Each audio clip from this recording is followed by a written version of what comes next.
Thanks for listening to another cozy mystery audiobook by Rosie A. Point. Don't forget to like and subscribe. Murder Glazed Donuts. A Bite-Sized Bakery Cozy Mystery, Book 6, by Rosie A. Point. Narrated by San Anas. Chapter 1.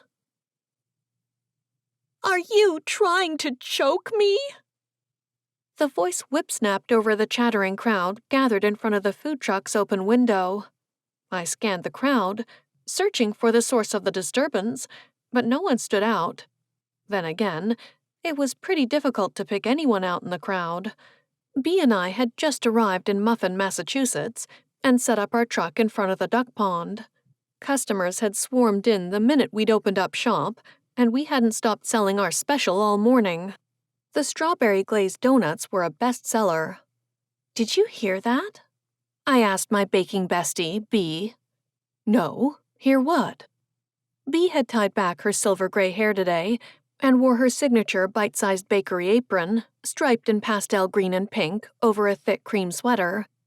She was halfway through a transaction, handing over a donut to a waiting customer. Hear what, Ruby? They're trying to choke me! The voice came again. A woman speaking, for sure, but she didn't sound in distress. She was angry. A flash of red, followed by a few ows and hays, caught my attention. An overweight woman, in a turquoise tint of a dress, her hair dyed a shade of crimson that had to have come from a bottle, elbowed members of the crowd left and right, stomping on feet. Her blue eyes blazed with hatred and locked onto me. What on earth? What have I done? Bee, I said, we've got a code red incoming. Excuse your pun, Bee replied. Code red was our way of saying a dissatisfied customer was inbound, or that we just witnessed a fight, or a murder, or walked in on a dead body. All occurrences that had been frequent during our time in Carmel Springs, Maine. Oof, I have to stop thinking about that town. Ever since we'd left after Christmas, my heart had been trapped back in Maine, which hadn't been part of the plan. It was time to move on. That was the reason I'd gotten a food truck in the first place. The red-headed firecracker reached the counter. She slapped a donut down onto it, smooshing crumbs and glaze everywhere. The customer in line next to her flinched away, staring. Ma'am? You're trying to choke me, the woman erupted, pointing a crimson fingernail at me. You and your disgusting donuts. Excuse me, could you please lower your voice? You're upsetting the other customers, I said. Upsetting the other? The woman's cheeks pinked. Upsetting them? Who cares about them? What about me? What's the problem? Bee asked, always to the point. She didn't take kindly to being yelled at, and she was protective of me. There's a fly in my donut, the woman said, pointing to the ruined treat. Right there, see? I peered over at the flat counter, and the crumbs spread across it. Pieces of donut had been scattered everywhere, but there was no fly. I opened my mouth to tell her so, but that probably wouldn't go well. And the other customers had started getting antsy. The last thing I needed was another repeat of our first weeks in the last town. We'd gotten involved in a murder, and that had changed the public's opinion of us at first. A fly in the donut glaze wasn't as bad, but it was still a reason not to visit the truck. I had to handle this perfectly, diplomatically. I had to. There's no fly in that donut, Bee announced. The woman glared. How dare you? Are you calling me a liar? That's exactly what I'm calling you. The redhead gaped, her mouth opening and shutting. The other customers were just as round-eyed. I patted the air in Bee's direction, then turned back to the lady. I'm sorry, what's your name? Misty, she said. Misty Murphy. It's nice to meet you, Miss Murphy. My name is Ruby and this is Bee. We're new to town. If there was a bug in your donut, I'd be happy to provide you with another one. Would that work for you? Free of charge? Misty gritted her teeth. No, I don't want your disgusting donuts. You're horrible bakers. Your donuts are stale anyway." "That's not true," B growled. "We baked them fresh this morning. You're—" "B?" I had to keep things calm. It wasn't easy. The words had brought an angry boil in my veins. "Miss Murphy, I'd like to—" "Save your breath." Misty shoved her hand toward me. "You've got nothing interesting to say." She stormed off, her red hair glinting in the watery sunlight. A silence followed her departure. Then the gossip started.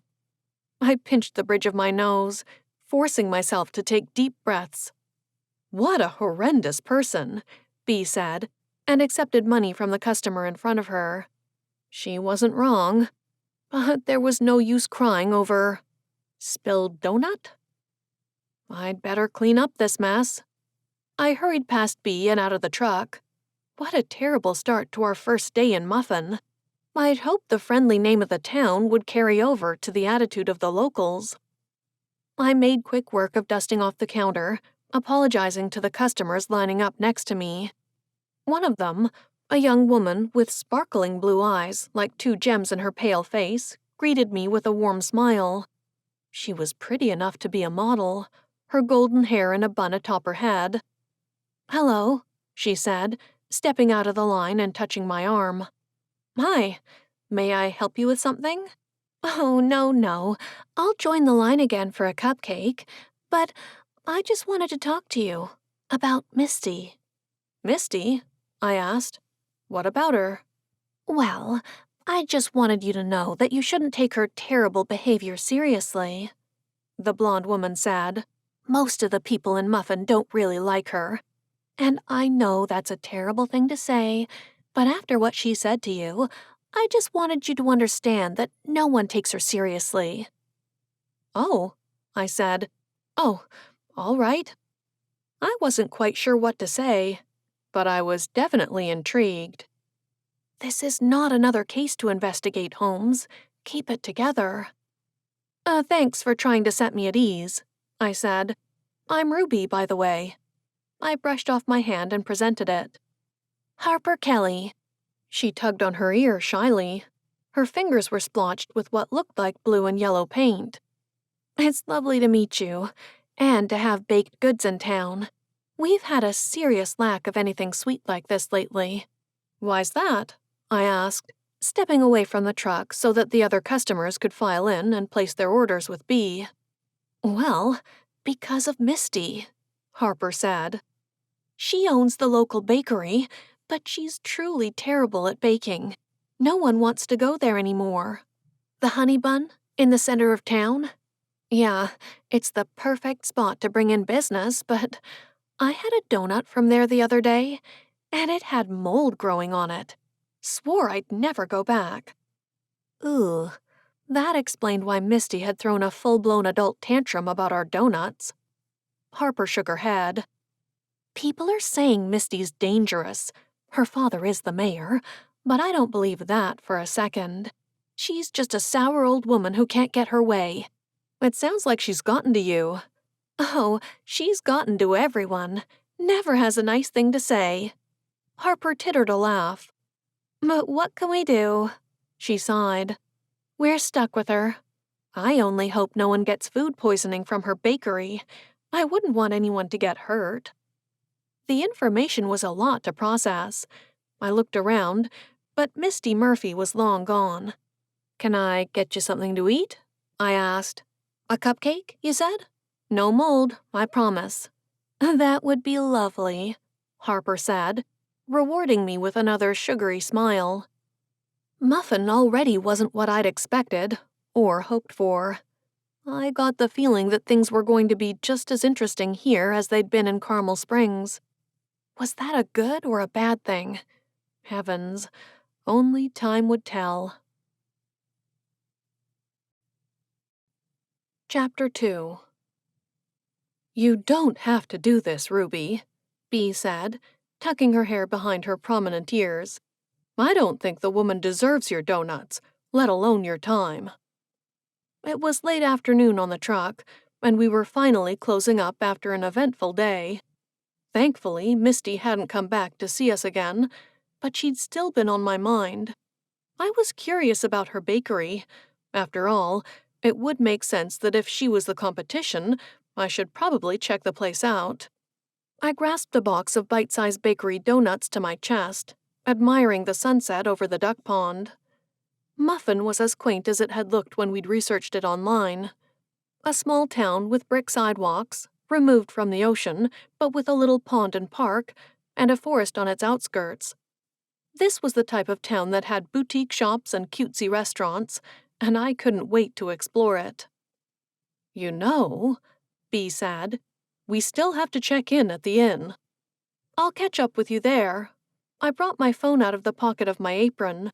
"All I need is the name." "The Runaway Inn," Bea said. "Noted. And I'm going to the Honey Bun Bakery, if you need to catch up with me for whatever reason." "I still don't see why." "We need to start out our sales stint in this town with a feeling of goodwill," I replied. "And if that means bringing Misty some donuts and buttering her up, then so be it." "I think you mean glazing her up, and I still don't agree with this. I don't like the woman. She tried to chase off our customers." Bea was positively mutinous. Mess with the truck, or her friends, and she'd go to the ends of the earth to ensure the perpetrator paid for what they'd done. "I'm going, Bea," I said, laughing. "Fine. Just try not to find any dead bodies this time." "Yuck. Don't jinx me." I set off down the sidewalk adjacent to the truck and took a left, winding my way past wrought iron lampposts and brick buildings. I passed a candy store with pinstriped overhangs and window planters waiting for the first flowers of spring. Most of the people I passed smiled or nodded. Others, mostly teenagers, were wrapped up in conversations or scrolling on their phones. It was such a pleasant afternoon, I was tempted to take a seat on one of the benches next to a lamppost and have a donut myself. But that wouldn't help the argument with a baker situation. The only baker in town, if Harper Kelly was to be believed. We likely wouldn't hang around for long in this town, but for the time we were here, if there was a way I could help her business and mine at the same time, why not?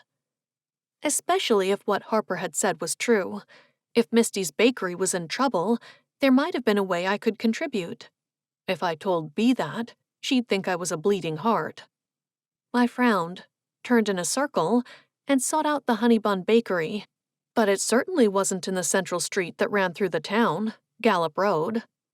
"Excuse me," I said, tapping a lady on the arm. "Do you know where I can find the Honey Bun Bakery?" The elderly woman pulled a face. "Sure, it's right around the corner that way. But dear, I wouldn't go in there if I were you.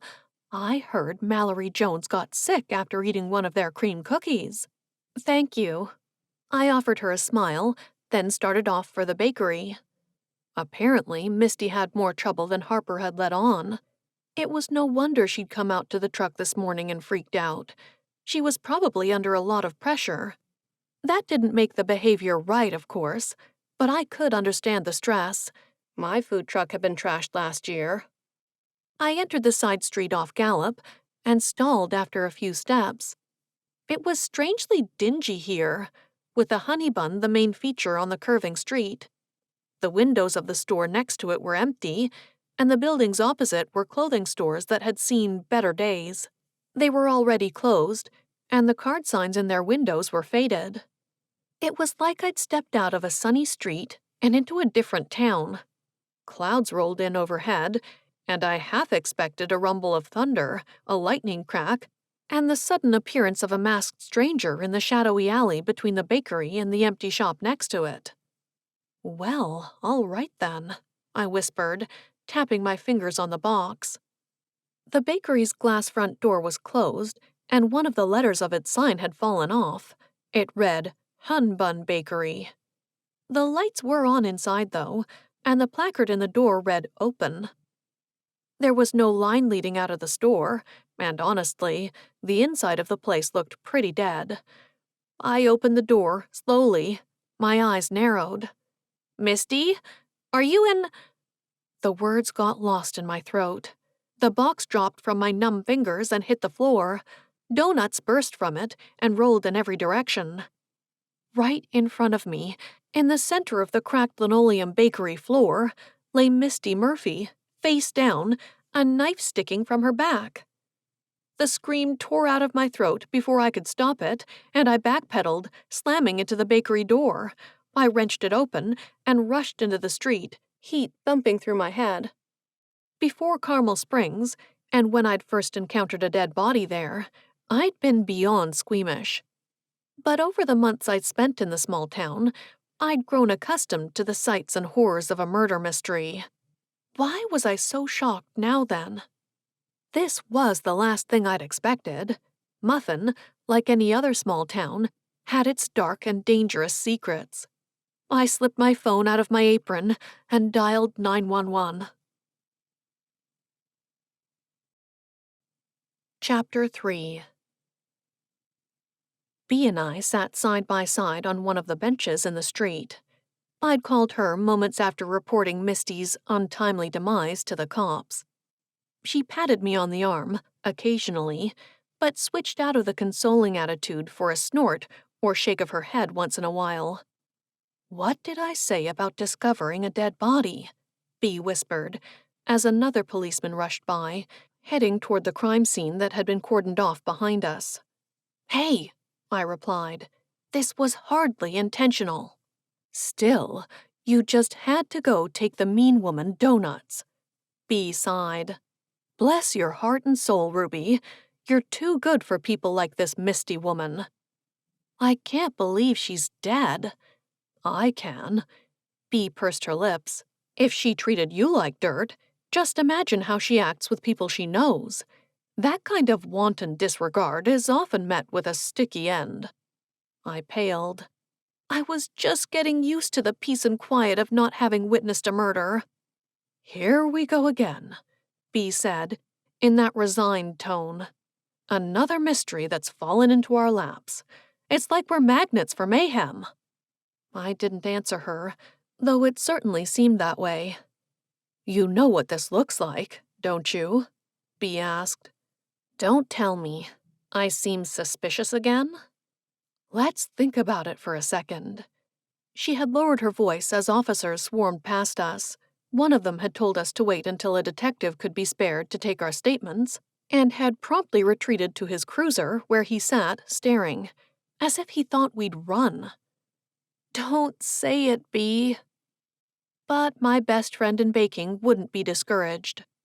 "You had an argument with Misty, people witnessed it, and now you're at the scene of the crime with a box of donuts that you managed to drop in there next to her corpse." I slapped a hand to my mouth to keep from gagging. "Since when are you squeamish again?" Bea asked. "You argued with her too," I said, from behind my hand. "And how could anyone think that a minor disagreement would be a motive for murder?"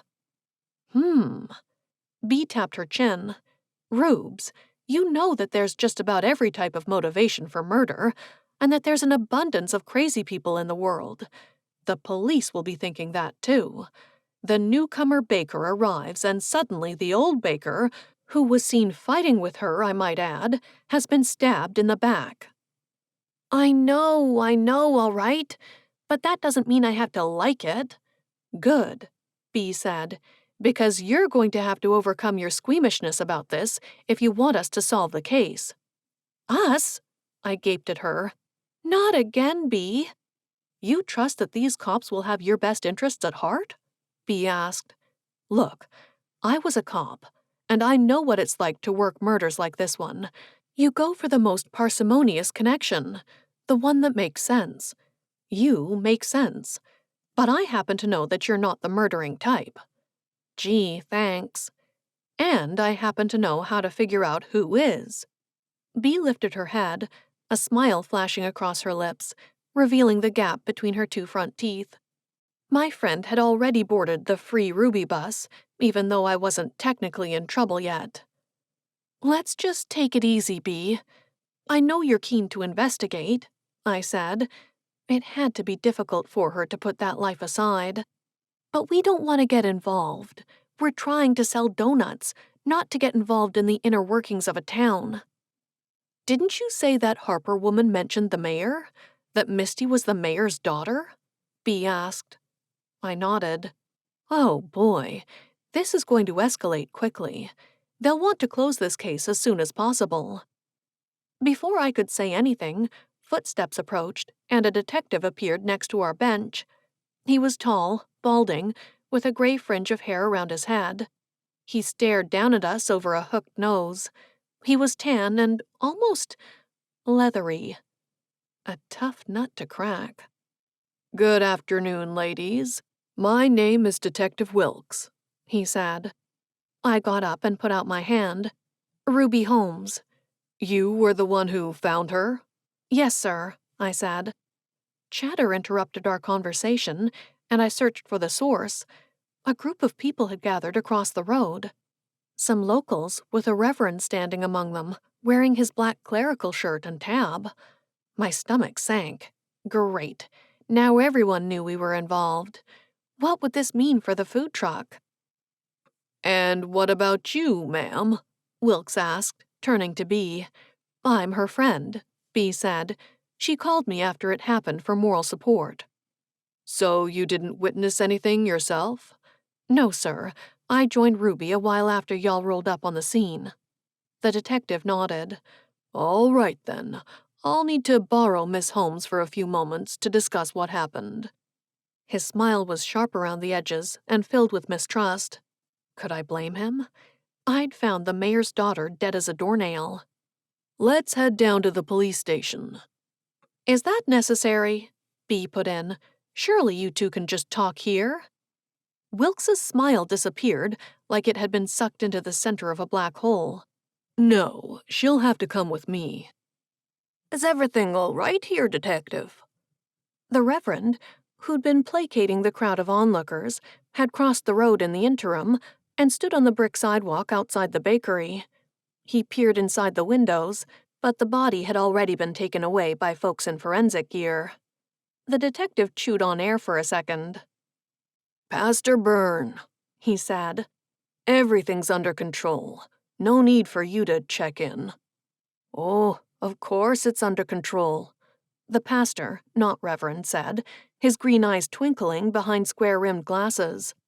He was young, probably in his early 30s, with a head of chestnut-brown hair and an easy grin on his lips.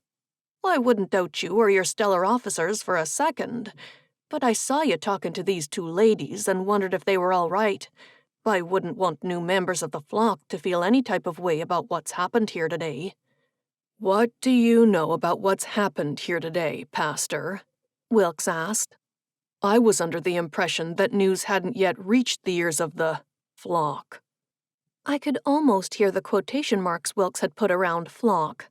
Clearly there was no love lost between these two men. Oh, you know how things are here, Detective, the pastor said, a slight Irish lilt slipping into his words. News spreads fast in Muffin. I hear it was that poor Misty who was the victim, yes? I'm not at liberty to disclose that information at this point, Wilkes replied. If this Pastor Byrne dude was at all worried about the cold reception, he didn't show it. Instead, he turned to us and spread his arms. Lovely to meet you, ladies. My name is Pastor Jack Byrne. Only a pity we weren't introduced sooner. A slight dig at the detective? What was up with them? I take it you're new to town? Yes, I said. I'm Ruby, and this is Bee. A pleasure, a pleasure. Well, I hope you'll stop by the church this week if you're feeling low after all this hoopla. Thank you, I replied. Bee didn't say a word, but sat watching Wilkes through narrowed eyes. If you'll excuse us, Pastor, the detective said. Miss Holmes, follow me, please. I had no choice but to do as he'd asked. The alternative would be refusing to cooperate, and that would make everything worse. I'll meet you back at the inn, I said to Bee, then followed the detective to his car, trying to ignore the burning stares of the onlookers across the street. Chapter 4. The questioning and statement-taking had lasted for the better part of 2 hours, but it was over at last, and I had taken an Uber back to the inn, the purple of early evening settling around my shoulders, and the lovely building in front of me. The runaway inn faced the road, with white clapboard walls and a central cupola peeking out of its gabled roof 3 stories up. The garden out front was empty, thanks to the cold snap that had come with winter, but the trees and their spindly branches stretching to the sky made the inn seem cozier. Perhaps that was to do with the warm light spilling out of the glass panes of the front door and the windows on either side of it. Cars were parked neatly in a row in their designated spaces on the brick paving a few paces from the central path leading up to the steps. The food truck was one of them. A flagpole bearing the U.S. flag stood proudly on the lawn. It was the type of place that spoke of years of service and pride, and I loved it already. "Ruby!" Bee bustled out onto the front porch. "I'm back." "Evidently." She rushed down the steps and toward me. "Don't worry. I've gotten us 2 rooms right next to each other. Not conjoining like last time, unfortunately, but I've had your things brought up." "Thank you," I said, looping my arm through hers. We walked up the garden path together, onto the front steps of the gorgeous building, and entered. A portly elderly woman sat behind the reception desk, a glossy walnut affair, sipping from a dainty china teacup. She looked up and smiled at us. "Oh, hello, dear. You must be Ruby. Beatrice has told me so much about you. It's lovely to have you at the inn. Will you be staying for dinner?" "Actually, we were hoping to head out to some local restaurants," I said, "and it's lovely to meet you too. Didn't catch your name?" "Mrs. Rickleston," she replied. "A pleasure to have you here. I believe that's your food truck parked outside? I've had such a hankering for donuts lately. I'd love to try one of yours." The donuts served to remind me about the murder, and I had to have paled because Mrs. Rickleston gave a start. "Are you all right, dear?" "Fine, thank you. Just tired and hungry." "You go get changed, Rubes," Bee said. "I've already got the restaurant picked out." "Great." We headed up to the 2nd floor, and Bee handed over my room key. I let myself into a lavender-themed bedroom with a double bed and a view of the street outside. It was tight, cozy, and cute in here, but I would miss the ease of access that had come with having an adjoining bathroom with Bee. After all, we'd spent a lot of late nights drinking hot chocolate and coming up with cupcake ideas and murder mystery theories together in Maine. I took a quick shower, dressed for the night out in a pair of jeans and a fitted sweater, then met Bee downstairs. "Are you ready to go?" Bee asked. "Absolutely. Where are we going?" Bee brought out her phone and showed me the direction she'd brought up to a restaurant called La Griglia. "Apparently, it's the best Italian food we'll ever eat." "I'm excited." I clapped my gloved hands together and rubbed them. It would be nice to get out after having sat in an interrogation room for hours. Doubtless, Bee and I would get to talking about what had happened to Misty and how. We didn't know enough to make assumptions yet. We headed out in the food truck together and found the Italian restaurant, with its windows underneath green, red, and white striped overhangs, just around the corner from the inn. The inside of the restaurant was decorated with square tables, warm candlelight, and private cushy booths. Gentle Mediterranean music tinkled from speakers in the corners, and the walls were rough brick, completing the rustic effect. "I love it here," I said, as we took our seats at a booth. "It's comfy," Bee agreed. The waiter arrived and offered us menus with a flourish, wiggling his thick dark eyebrows at me. "Here you go, signora," he said, his accent thick. "Let me know if you need anything at all. Something to wet the throats, perhaps?" "Just a Shirley Temple for me," I said. "I'll take a glass of wine." Bee shrugged. "Why not? We're in Italy tonight." The waiter swept off again to put our orders in, and I sat back, smiling at the warmth and happiness that now enveloped us. My gaze drifted to the side, and I made eye contact with a pretty woman with dark curly hair and a set of oversized glasses. She frowned at me. What's that about? The man seated across from her, also dark-haired, but bearing a few tattoos on the backs of his hands and up his arms, didn't look our way but glared off in the other direction. B said. I'd wonder why she's staring at you, but I think I know. It's because of the murder, isn't it? I focused on the menu instead of staring at the woman. Everyone thinks I had something to do with it. Doubtful, B replied. I spoke to Mrs. Rickleston while you were with that detective. Apparently, Misty was as well hated as you heard this morning. People couldn't stand her. She'd made several locals ill with her baked goods. That didn't bode well for figuring out who'd killed her. Wait, I'm not seriously considering getting involved in all of this again, am I? Old habits died hard. As an ex-investigative journalist, I struggled to keep my curiosity under control. What else did she say? I asked. That if anyone would have wanted to get rid of Misty, it would have been her sister, B whispered. Her sister? I didn't have siblings, but I couldn't imagine wanting to hurt anyone in my family. Shoot, not that I could imagine hurting people outside of my family either. Olivia Murphy, B said, turning her head so that it faced the brick wall. Apparently, they didn't get along well, and, from what Mrs. Rickleston said, Olivia just so happens to have dark hair and wear oversized glasses. I glanced over at the woman again. She'd given up on staring at me now, and was instead sitting in awkward silence with the man across from her. Was it her? Was she Olivia? B, did you know she would be here? I asked. I swear I didn't, though I'm flattered you think I could rustle up that kind of intel on such short notice. I guess everyone really likes this restaurant. Before B could tell me more of what she'd found out, the smarmy waiter reappeared to take our order.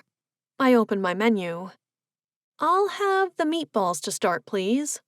They sounded delicious, bathed in marinara sauce with a side of crusty bread. The grilled calamari with tartar sauce, please, B said. Of course. The waiter, Gino by his name tag, swept into a deep bow and then hurried off again. The smells in the restaurant, garlic, lemon, basil, and melting cheese, were almost too much to take. I think we should find out more about the sister, B said, directing my attention away from the delicious food to come. Namely, what types of problems she had with Misty. It was tempting, and I brought out my purple leatherback journal from my purse and set it on the table. I opened to a new page and scrawled Misty's name across it. You know, B said, you really should get a separate notebook for casework. Your journal is supposed to be personal. It is, I replied, but it's not like I plan on investigating many more cases. I tapped on the end of my pen next to Misty's name, then wrote down the suspected murder weapon and the place it had all gone down, the bakery. The waiter returned with our dishes and presented them, and I quickly shut my diary. Is there anything else I can get for you lovely ladies? Gino asked. I caught his arm. Could you tell us who those two people are? I nodded as discreetly as possible. Gino glanced over and stiffened. Those two? He shook his head. Her name is Olivia. Beautiful, beautiful lady. But the man? Very dangerous. You must stay away from him. What's his name? B asked. Thomas O'Leary, Gino whispered, and his upper lip had actually gathered sweat. Trust me, you don't want to know that man. He's the type who gets involved with the wrong side of the law. Those types of people, if you know what it is I'm saying. Thank you. We sat at the table and started our meal, but I'd already noted down his name in my journal. If this Thomas O'Leary wasn't to be trifled with, and he knew Olivia, who was Misty's sister, the insinuation was there. I wonder what this week will hold, I said, as I cut into my juicy meatball. B gave me the look. The let's investigate and get to the bottom of the murder look. And, this time, I couldn't really complain. It might be my neck on the line if we didn't find out who'd done it.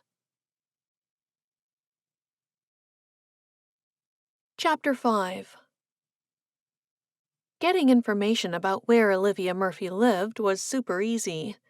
Mrs. Rickleston was a gossip extraordinaire, and the minute we'd told her we'd seen Olivia out last night, she'd started talking like we were detectives and she was a witness.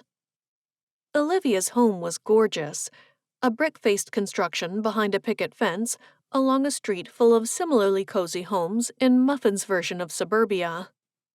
Bea and I stood outside the gate, a cold wind whipping around us.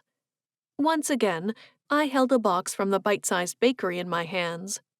We'd prepared a selection of treats, cupcakes, donuts, and macaroons. It was our way of sweetening the deal, and of getting Olivia to talk. "Let's not go too hard," I said. "What do you mean?" "You know how you are, Bea." "Hey, I know how to interrogate a suspect," she replied. "Yes, interrogate. But this isn't an interrogation. Let's try our best to be nice and tactful." Bea chuckled. "I'm known for my tact." "It's practically your middle name." But I was only teasing. Without Bea, we would never have solved the mysteries we'd had in the past, and the food truck certainly wouldn't have been as successful as it was now. "Let's go," Bea said. We entered and walked up the pathway to the front steps of the house. The brass knocker glinted in the sun. It would have looked inviting and homey if not for the tension in my neck. I used the knocker and Bea and I waited. The latch clacked, the door opened, and the woman we'd been waiting to see appeared. Olivia Murphy was lovely, but she had dark circles under her eyes. They weren't bloodshot, though, and it didn't seem as if she'd been crying. "Can I help you?" Olivia asked, her gaze falling to the box in my hands. "Oh, no. Thank you. I'm not buying anything, thanks." She made to close the door. Bea was quick as a flash. She pressed her palm to the wood. "We're not selling anything," she said.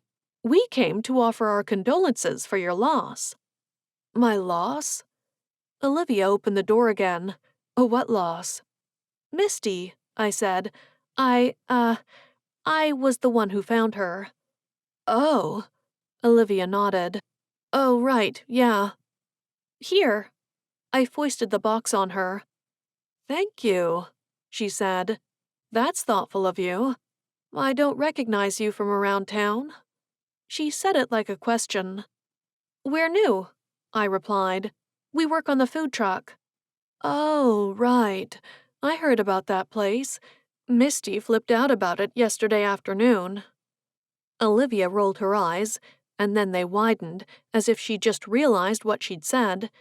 She'd put herself near her sister on the day of the murder, and she wasn't upset about her passing at all.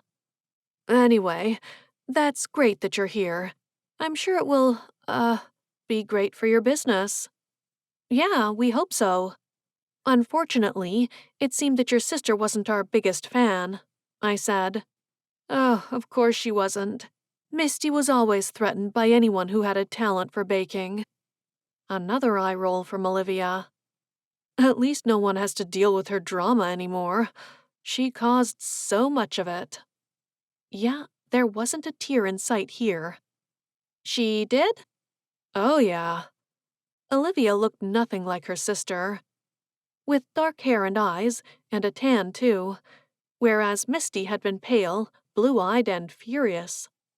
"I'm not surprised someone finally killed her." "Oh, what?" "Seriously," Olivia continued, shrugging her shoulders. "I want to pretend that it's a shock and that I miss her, but me and my sister, well, we just didn't get along that well. That's all there is to it."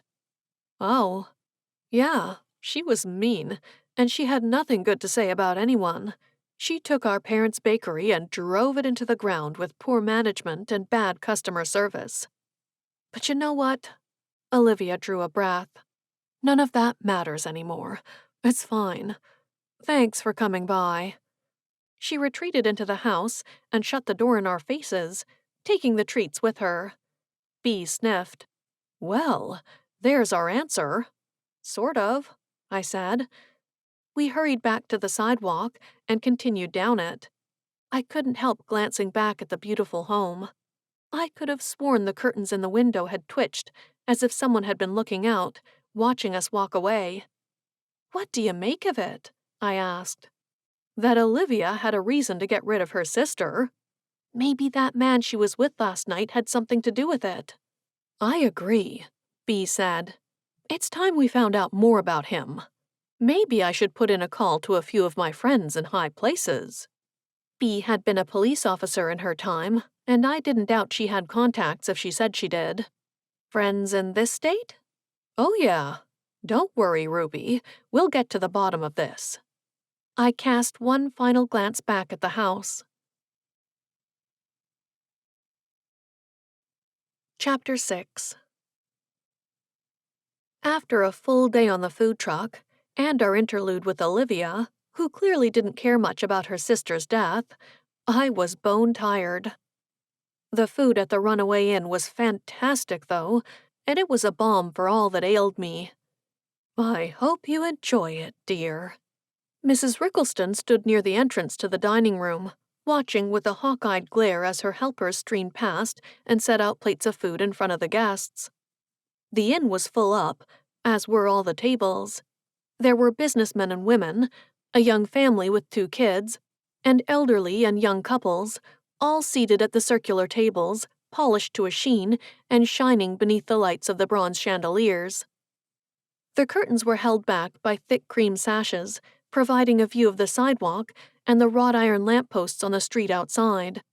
It was so gorgeous here that I couldn't help staring at the view. It helped me relax.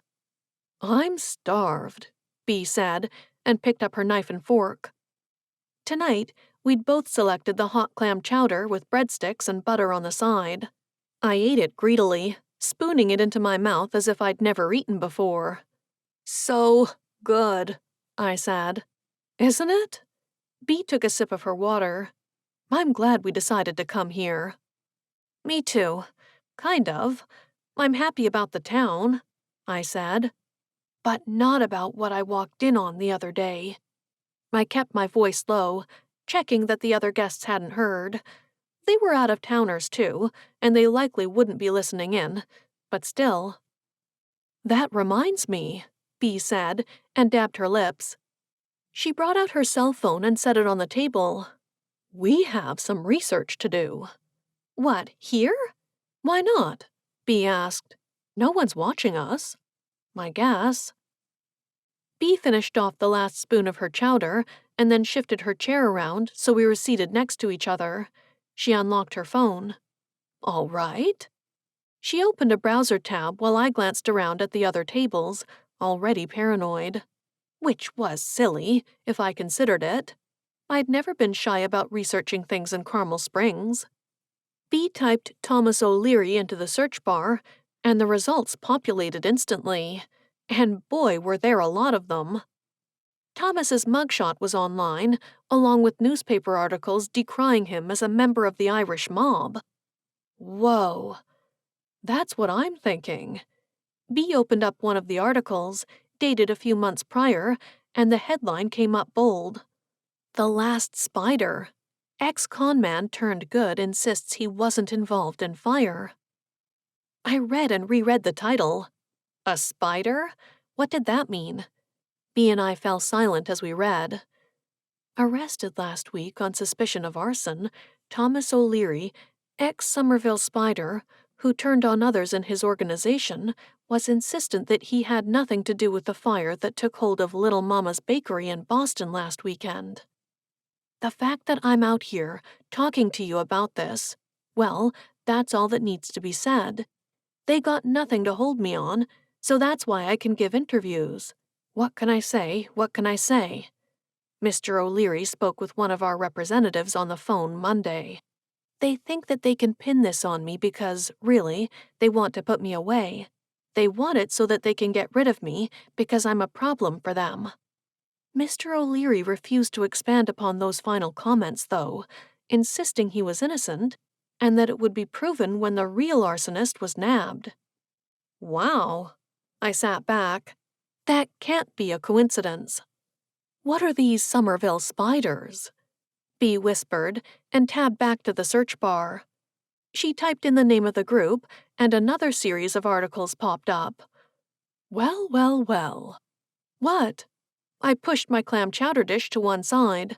What does it say? Apparently, the Somerville Spiders are a now defunct mob that operated out of Beacon Hill. Dangerous. Racketeering, human trafficking, drugs, alcohol. You name it, they did it. Oh no, I whispered. Oh no, indeed.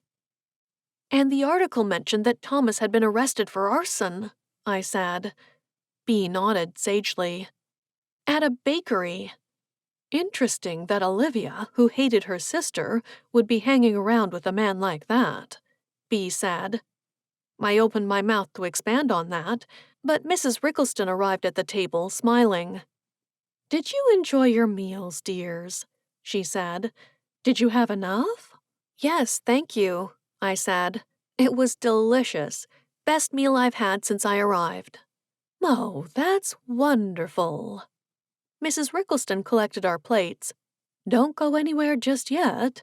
I've got some delicious apple cider donuts on the menu, served with a custard ice cream. Yum! Our host swept the dishes away, and another waiter appeared to refill our water glasses and bring us coffees or teas, whatever our hearts desired. Mrs. Rickleston's inn was definitely bigger than Sam's had been back in Carmel Springs, and she ran it differently, but it was homey in its own way. Apart from the fact that there was a murderer on the loose, and that our suspect list had just doubled, Olivia had hated her sister, and she had an ex-mob man friend who'd potentially burned down a bakery in Boston. What do you think? I asked. What do we do? Bee tapped her chin. I'm not sure there's much we can do yet. We can keep an eye out for rumors and information for now. On the truck, I agreed. This way we could focus on the real reason we'd come to Muffin. It wasn't to investigate murders. Good heavens. At this rate, I'd never escape that horrible feeling of judgment I'd experienced in New York. My thoughts turned to my ex-fiancé, Daniel, who had disappeared on me, and my mood dropped. Here we are, ladies. Mrs. Rickleston had reappeared with 2 plates. An apple cider donut sat atop each, with a ramekin of ice cream beside it. Thank you. How could I possibly be unhappy when there was so much to be grateful for? I had a friend who I traveled and baked with, great food to eat, a small town to explore, and now, another mystery to solve. I didn't like to admit it, but I missed my old job in a way.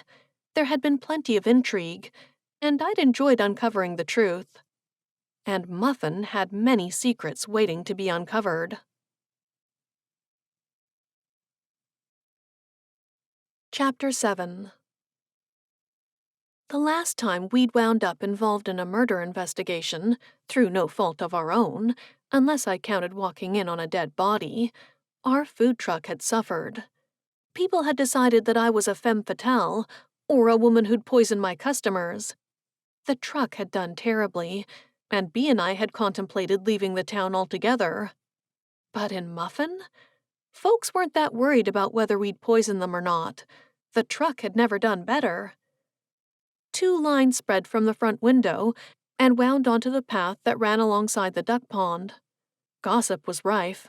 With everyone, from the elderly to adolescents, stood whispering, chattering, talking behind their hands. Good morning, I said, trying for cheerfulness, though I'd been asked about 1,000,000 times whether I'd killed Misty.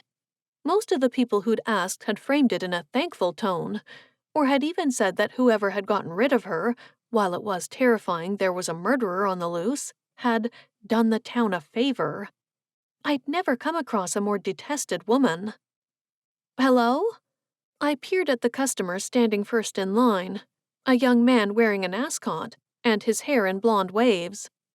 Good morning, he said, flopping his fringe back from his eyes.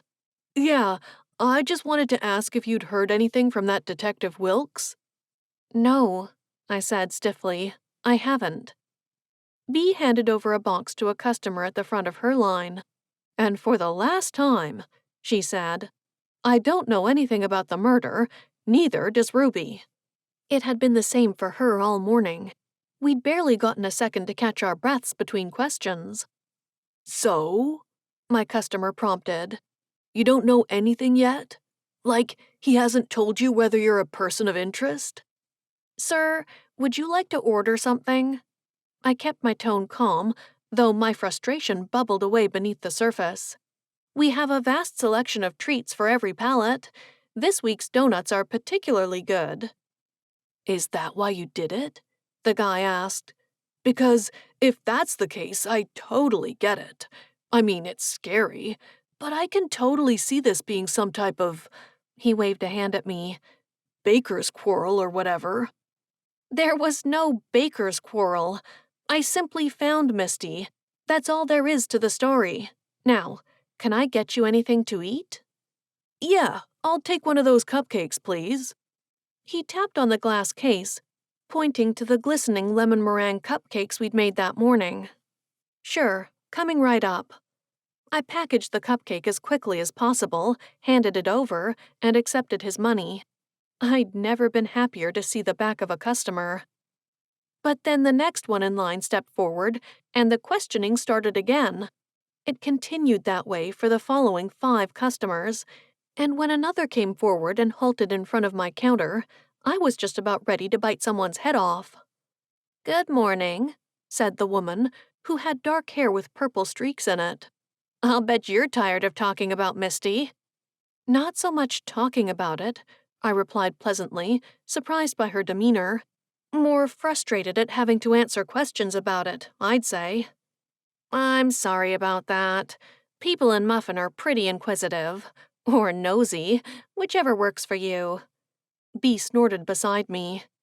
"They mean well," the woman said. "I'm Lucy, by the way. Lucy Cornwall. I work over at #NailedIt, the salon. You should come by sometime."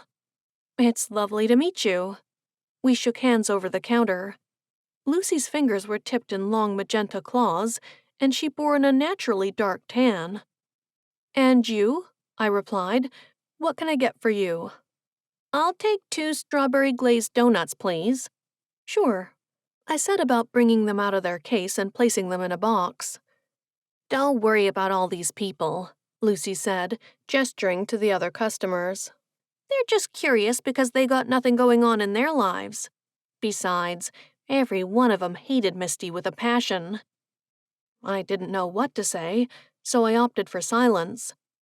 "If you want the honest truth from me, though?" Lucy paused, clicking her nails together. "I don't think it was either of you two." "You don't?" It was a refreshing perspective.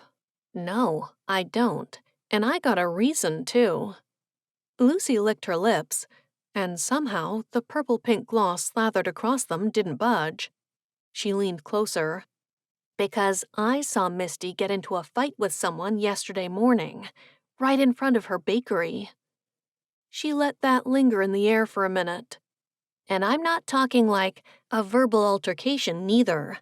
I'm talking like there were fists flying and everything." "Who did you see?" I asked. "Misty and that artist. The rich lady. Harper Kelly, that's her name. Blonde and real pretty, but she's got a temper on her, I'll tell you that much." "You're sure?" "Oh, yeah." I handed Lucy her box, accepted the money, and then handed over her change. "Thank you. I hope you'll stop by again." "Oh, I for sure will," Lucy said. "Listen, just don't take what any of these people say to heart. They all got their own issues, know what I'm saying?" She flounced off with her box, her hair bouncing. "Did you hear that?" I grabbed a soda from the fridge behind Bee and cracked it open. I took a sip and set it to one side. Even the owner had to have a drink now and again. "I heard. Very interesting. Wasn't Harper the one who first told you about Misty's bakery?" She was. Before we could talk more, another customer stepped up, and then another. The morning rush in Muffin was no less intense than it had been in Carmel Springs. People wanted their sweet treats and fixes, and they wanted them now. The path that led into the park filled with people, and I barely had a minute to catch my breath, let alone take another sip of soda. Not that I was complaining, but what Lucy had said set off a chain reaction of suspicion and curiosity. What exactly had Harper and Misty been fighting about? We'd have to find out. Finally, the morning rush dulled, and there was that idyllic quiet before brunch struck. I grabbed a muffin and headed out of the truck, then took a seat on one of the benches to enjoy it. Bea and I took our breaks and shifts, just in case someone showed up and needed assistance. I admired the view. The duck pond stretched out in front of me, the grassy green of the park spreading between trees on the other side, and on the hill further up behind it sat the open gates of the stone church with its gorgeous steeple. It had to have been around when the town was first formed. 2 people exited the church's open doors, a young woman in a crimson dress, and a man, the pastor who we'd run into the other day. They spoke, though I couldn't really make anything out in the distance, and the woman raised a hand. A shout rang out, then faded. She spun away from the pastor and charged out of the gates, taking a left onto the street past the park, and soon disappeared behind the tree line. What on earth had that been about? "Ruby," Bea called from the food truck. I finished off my food, disposed of everything neatly in a trash can, then hurried back to join her for the brunch rush, setting aside the woman in the red dress for later. After all, we didn't have to uncover all of Muffin's secrets, just the ones that proved I hadn't killed Misty Murphy. Chapter 8. Harper Kelly wasn't just rich, she was owns an art gallery rich. That art gallery was right on Gallup Road, its glass doors open to the public, and its walls festooned with pictures that I guessed she had painted. I wasn't a great judge of art, but they weren't the Mona Lisa, that was for sure. Fruity classical music tinkled through the speakers, and we had been given a glass of sparkling grape juice and a champagne flute at the door. Bea held hers to her lips, her head tilted to one side, one eye narrowed. "I don't get it," she said.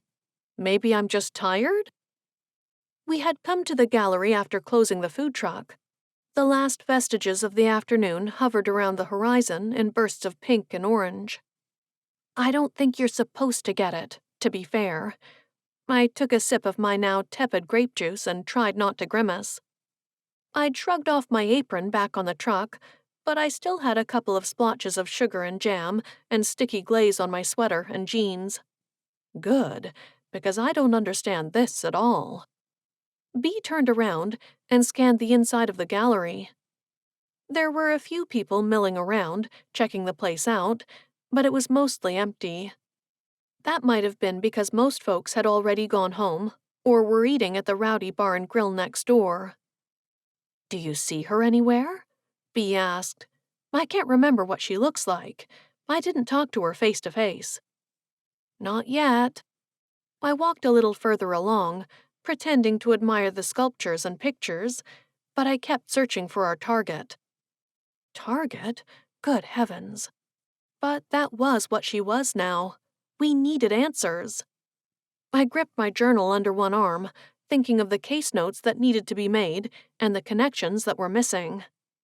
Thankfully, it seemed that Detective Wilkes wasn't quite as obsessive as the detective in Carmel Springs had been, but that didn't mean we'd rest on our laurels and forget about the entire investigation. The music tinkled on. We slurped on our warm grape juice and crossed a barrier between exhibits. The white and black from before turned into yellow and blue, shades that made my eyes water. "Good heavens," Bea said, dabbing at the corners of her eyes with her pinky fingers. "That's quite something." "You like it?" A woman spoke from next to one of the paintings. I yelped and spilled grape juice on my sweater. Bea didn't react except to inhale. "Oh, did I startle you?" Harper Kelly offered us a smile each. It was no wonder I hadn't seen her standing there. She'd dressed herself in shades of yellow and blue that matched the paintings, and she wore heavy, pendulous sapphire earrings that tugged on her earlobes. "No," Bea said. "She usually does this. It's her form of art." I bit back a laugh, but it soured at the thought of getting the grape juice out of my sweater. "To each their own," Harper said airily, her gaze darting to my diary in hand and back up to my face. "It's wonderful to see you again, Trudy." "Ruby," I said. "It's Ruby." "Oh, of course. I apologize." Harper's pleasant demeanor was similar to the one she'd had the other day, but now she'd put on airs and graces, like she was the queen rather than a gallery owner. "What brings you here today?" "We just thought we'd see some sights Muffin has to offer," I replied. "And we wanted to wash our eyes out," Bea put in. "Sort of like cutting an onion, isn't it?" Harper frowned. I cleared my throat to distract her. "It's a lovely exhibit. Did you do it all yourself?" "Most of it," Harper said, raising her head. "I did source some outside art from local artists, you know, just to support them." She shrugged as if it was nothing. "I'm glad you stopped by, though. I can tell you about the pieces. You see, I take my inspiration from the greatest artist to walk the face of the earth. Pablo Picasso. My favorite." "That's nice." I tried to search for a resemblance, but saw none. Then again, I wasn't an art buff. "Are you interested in buying?" Harper raised an eyebrow. "Buying?" Bea asked. "Another glass of champagne?" "No, a piece of art, of course, you silly goose." Harper tittered at the joke. "We were just stopping by before we head over to grab something to eat," I said, searching for the right segue. "Been working on the truck all day. Funny thing, though, we ran into someone who mentioned that you and Misty got into a fistfight. We just wanted to check that you were okay." Me? I'm fine," Harper said, tossing her hair. "But why are you asking?" "Oh, we just heard a rumor," I replied. "And from our talk the other day, it got me worried that maybe you might have seen something. You know, if you and Misty got into a fight, you might have passed the murderer on the street." I made my eyes go wide, as if the thought haunted me. "Goodness, no. I didn't see anything, thankfully. I spoke to Misty during the morning, though it wasn't really talking and more shouting." "You see," Harper said, tapping her fingernails against her cheek, "everyone in Muffin knows I'm wealthy, including Misty, and she's not. She ran through all her funds, and her father refused to give her any more. So, she tried to get me to give her money. I refused. She threw a punch. I extracted myself from the situation." "Wow." I wasn't sure I'd bought a word of it, except for, perhaps, that Misty had wanted money from Harper. "We weren't the best of friends, that's for sure. But then, no one in town liked Misty. She was a horrible witch. She would do whatever she wanted to get ahead, and if you got in her way, oh well, she'd just try to get rid of you." "Seems like someone decided to get rid of her instead," Bea said, pointedly. Harper didn't register that it had been a jab. "Unfortunate, I guess." She pulled a face. "For Misty and her family. Her father came back from vacation when he heard." "How sad," I said. "Well, it's good that you didn't see anything. If you had, the murderer might have come after you next." Harper laughed. "Oh no, that wouldn't happen." "Why not?" Bea asked. "Because it just wouldn't. Trust me." "Harper, darling." A woman with a British accent waved from the front of the gallery. "Excuse me, this is one of my clients. Feel free to enjoy the snacks and juice." She swept off, and I watched her leave. "What do you think?" I asked. "That Harper's a little too confident for her own good," Bea said, and pinched the bridge of her nose. "Also, she likes primary colors too much. Let's get out of here. We need to consolidate what we found." And we had to prepare for something else. Or rather, I had to prepare for it. Tomorrow was Bee's birthday. She tried hiding it from me, but I'd managed to find out by a few choice online searches and phone calls. My investigative history had paid off again. We hurried from the gallery, and I could have sworn that Harper's gaze had followed us. Chapter 9. The following morning. "What's going on?" Bee asked, tearing her sleep mask down. "Why are you—" She gasped, her fingers fluttering to her lips. "Are you serious? Ruby, How? How did you know?" "I have my sources," I replied from the foot of her bed. My arms were laden with gifts, and I grinned at her. "Since we didn't get to stay with Sam for your birthday, I figured I'd buy extra presents to make up for it." "You shouldn't have done that." Bee pushed herself upright, but she couldn't hide her excitement. Bee and I were so different, but similar too. I doubted she'd celebrated many of her past birthdays, and she definitely hadn't had friends to celebrate with. I dropped the presents onto her bed, and she scooched up, eyeing them with thinly concealed glee.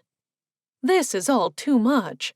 Ruby, hey, remember my birthday? At least I didn't organize a surprise party for you." I had to withhold a shudder. My party hadn't exactly gone to plan. "That alone is a gift." "Oh, it wasn't that bad. There was a dead body strewn across the table," Bee said. "It was pretty bad." I shivered again. "Anyway, I thought we'd take the day off the truck. We've done so well in sales the past week, we can afford it. And I doubt our customer base will disappear. People are obsessed with what happened to Misty. More so than we are." "I doubt that," Bee said, and unwrapped one of her gifts. A selection of baking-themed pins fell out, a cupcake, a donut, and a macaroon. "These are adorable." She pinned one of them to her PJ top. "I'm glad you like them. Since we're taking the day off, I thought we'd head out to the park and have a picnic lunch. Mrs. Rickleston was kind enough to pack a basket. We'll have some donuts and treats, and go over what we have for the case." "Yes," Bee hissed. It was the best gift I could have given her, honestly. She missed working as a detective, and when things like this just fell into her lap, it was the obvious choice. Besides, we'd already peeled back a few layers of intrigue. Misty had been hated by Olivia, who had been seen with an ex-mob guy, and then there was Harper, who'd had an altercation with her. "All right, you unwrap the rest of these," I said, giving her a hug. "Happy birthday." Like me, I doubted Bee would appreciate the scrutiny while she opened her gifts. "I'll meet you downstairs in 20, Bee said happily. "Thanks so much. Like I said, you didn't have to do this. What are friends for?" Downstairs, I gathered everything for our picnic and checked the weather forecast on my phone. It would be sunny with a chill wind, but we'd survive. Besides, there were plenty of covered areas in the park, gazebos and the like, and exploring the town was a big part of our stay here. When I decided to get into the roaming food truck business, it had been to get away from New York and the memories and stares after Daniel had left me, but it had also been for the sense of adventure. What was the point of stopping in gorgeous small towns across the country if we weren't going to explore them? "Here you go, dear." Mrs. Rickleston handed me a wicker basket. "If there's anything else I can help you with, you just let me know." She patted me on the cheek and squeezed it lightly. "Such a precious girl. You'll go far, you know. I can just tell. You're one of those women who have what it takes to succeed." And then she shuffled off again, heading for the swinging kitchen doors at the end of the dining area. I didn't want to examine too closely what she'd said, perhaps because I didn't believe it of myself. Our trip thus far had been amazing, but fraught with mistakes, failures, and flops. Not in the baking department, though. Bee had that covered. Oh, stop it. Today will be a good day.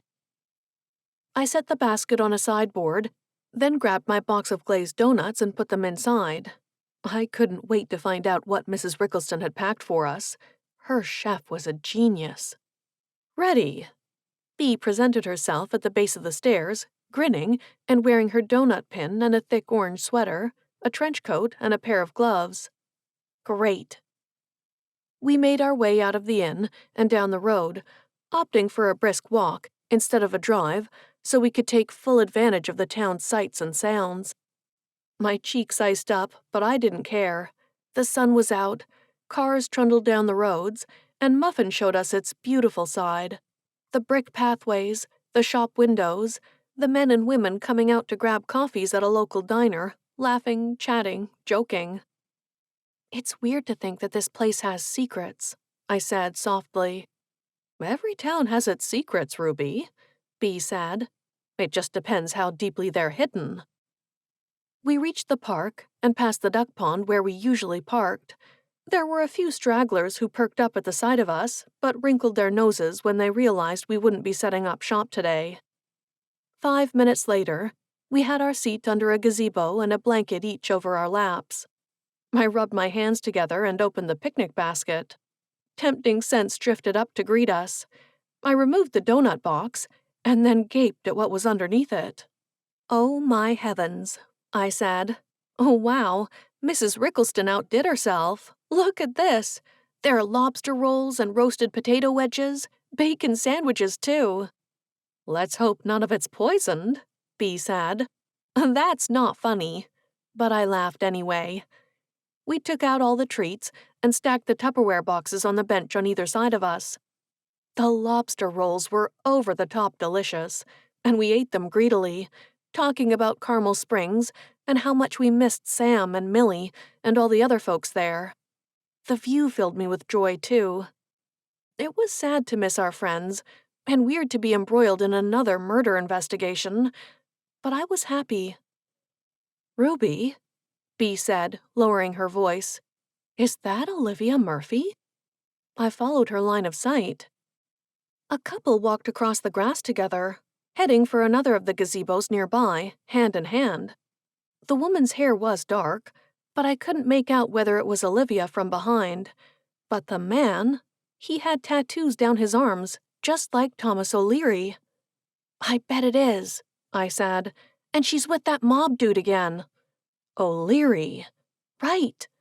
Holding hands. Looks like Olivia had all the resources she needed to get rid of her sister. My question is why the police haven't arrested either of them if they did do it." That was a question we'd have to get an answer for. After the lobster rolls, of course. I think I know who we could ask about them. Chapter 10.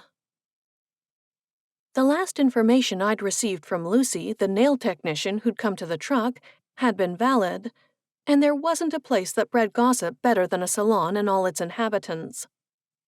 "Are we really doing this?" Bea asked, checking her nails. "Oh, come on.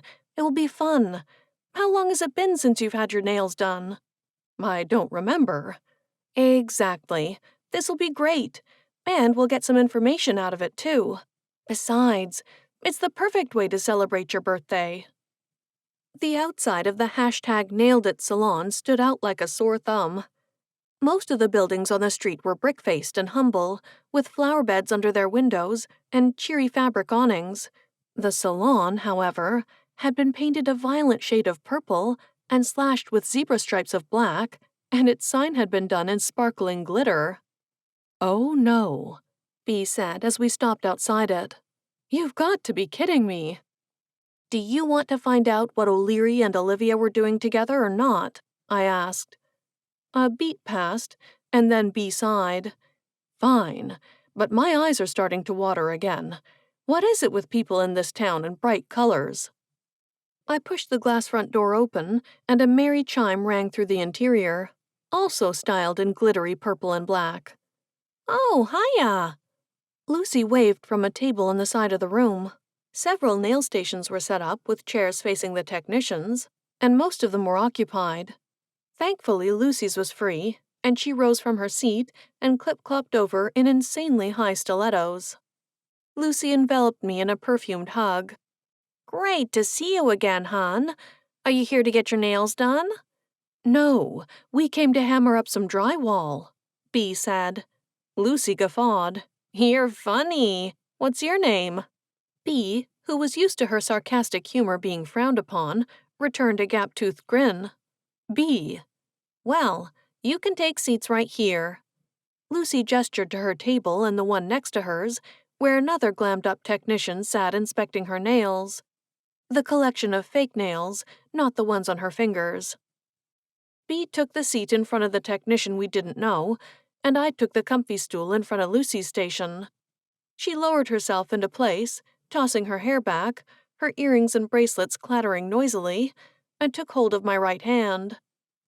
Let's see what we've got here. She examined my fingernails. These cuticles need care. Yeah, I've been too busy for cuticle care. One should never be too busy for cuticle care, Ruby, B commented. Lucy snapped her fingers and pointed them at B. I like you. You've got a good head on your shoulders. I cleared my throat. I'd just like a manicure and, French tips, please. That's it. Sure thing, baby doll. She set to work organizing her nail products, then brought my fingers toward a warm bath of water. I tried to relax, but it had been a long time since I'd had anyone touching me like this, and it kind of made me uncomfortable. Don't be silly.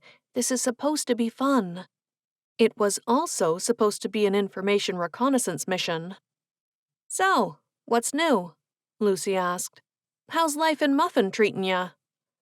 It was fine, I replied. I mean, it is fine.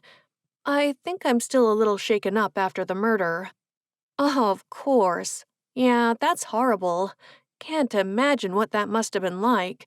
Walking in on something like that? No, thank you. Yeah, I said. I spoke to Harper, by the way.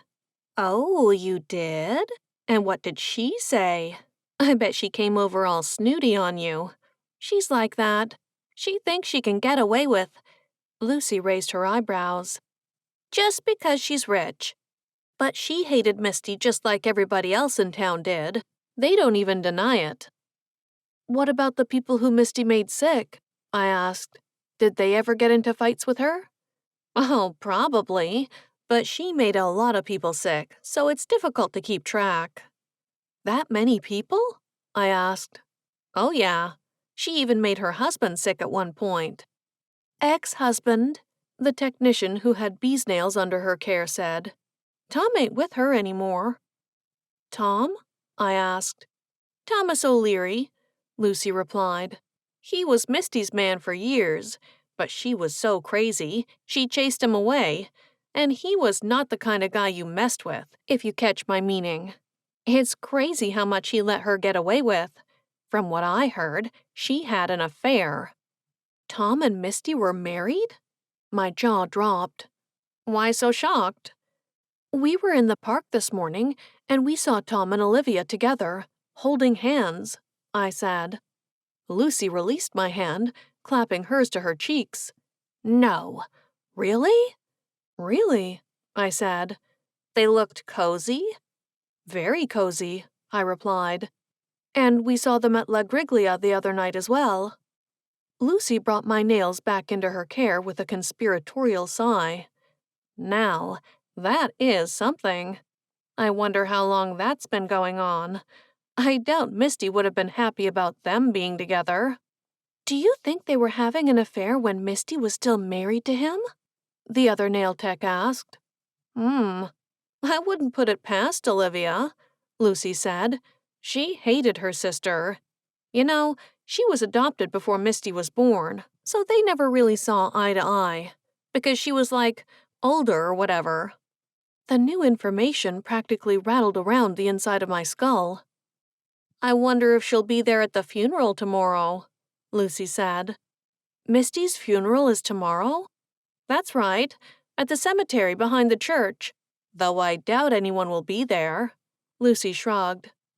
I glanced over at Bea. She gave me an infinitesimal nod. We had our next lead. Chapter 11. Bea had chosen a classy outfit. black tailored pants, a black turtleneck, and a black fleece jacket to match. I had gone for a black trench with a maxi dress underneath because I didn't have that much black clothing. Not that it mattered. There were an awful lot of people wearing colorful clothing at Misty's funeral. It was scandalous. To make matters worse, there weren't many people in the cemetery present to pay their respects. There were a handful, apart from the pastor himself, the same man, Jack Byrne, we'd met in front of the bakery after Misty's death. Other than him, the handful of guests intrigued me. Since everyone had, apparently, despised Misty, it made no sense that any of them would have been in attendance, unless they had agendas of their own. "What do you think?" I asked out of the corner of my mouth. Pastor Jack held his Bible in one hand, his eyes closed, as he waxed lyrical about Misty's achievements. The coffin, a polished walnut behemoth, sat above its rectangle in the dirt, poised to be lowered inside. "I think we probably shouldn't be talking while he is," Bea replied, also out of the side of her mouth. "He's not praying, he's just talking about her." I frowned, with his eyes closed. Emotional guy. The pastor raised his hands. "As a child of the flock, Misty was dedicated. She believed that giving for the sake of giving would only wind up hurting those on the receiving end of those gifts. That it was important to teach a man to fish rather than to give him food for a day." I tried keeping my expression sorrowful, but it was difficult. Of course, it was Misty's funeral, so the pastor had to find something good to say about her, but couldn't he have done a little better than this? The drone of his voice, caught halfway between sadness and concentration, crept between those gathered and the gravestones further back. A naked elm tree stood nearby, silent and watching. It didn't provide any shade, but it didn't need to today. The sky was gray. Someone sneezed nearby, but there wasn't any sobbing. I scanned the gathered people. Across from us, on the other side of the coffin, an open patch of dirt, stood Olivia, her head bowed, but she was clothed in a cheery orange sweater. Next to her stood the wily-looking Tom O'Leary. They weren't holding hands this time. Further back, near the elm tree, Harper Kelly hovered, tugging at the throat of her own turtleneck sweater in a shade of fuchsia. And that was it, apart from a woman I didn't recognize who hovered next to Pastor Byrne.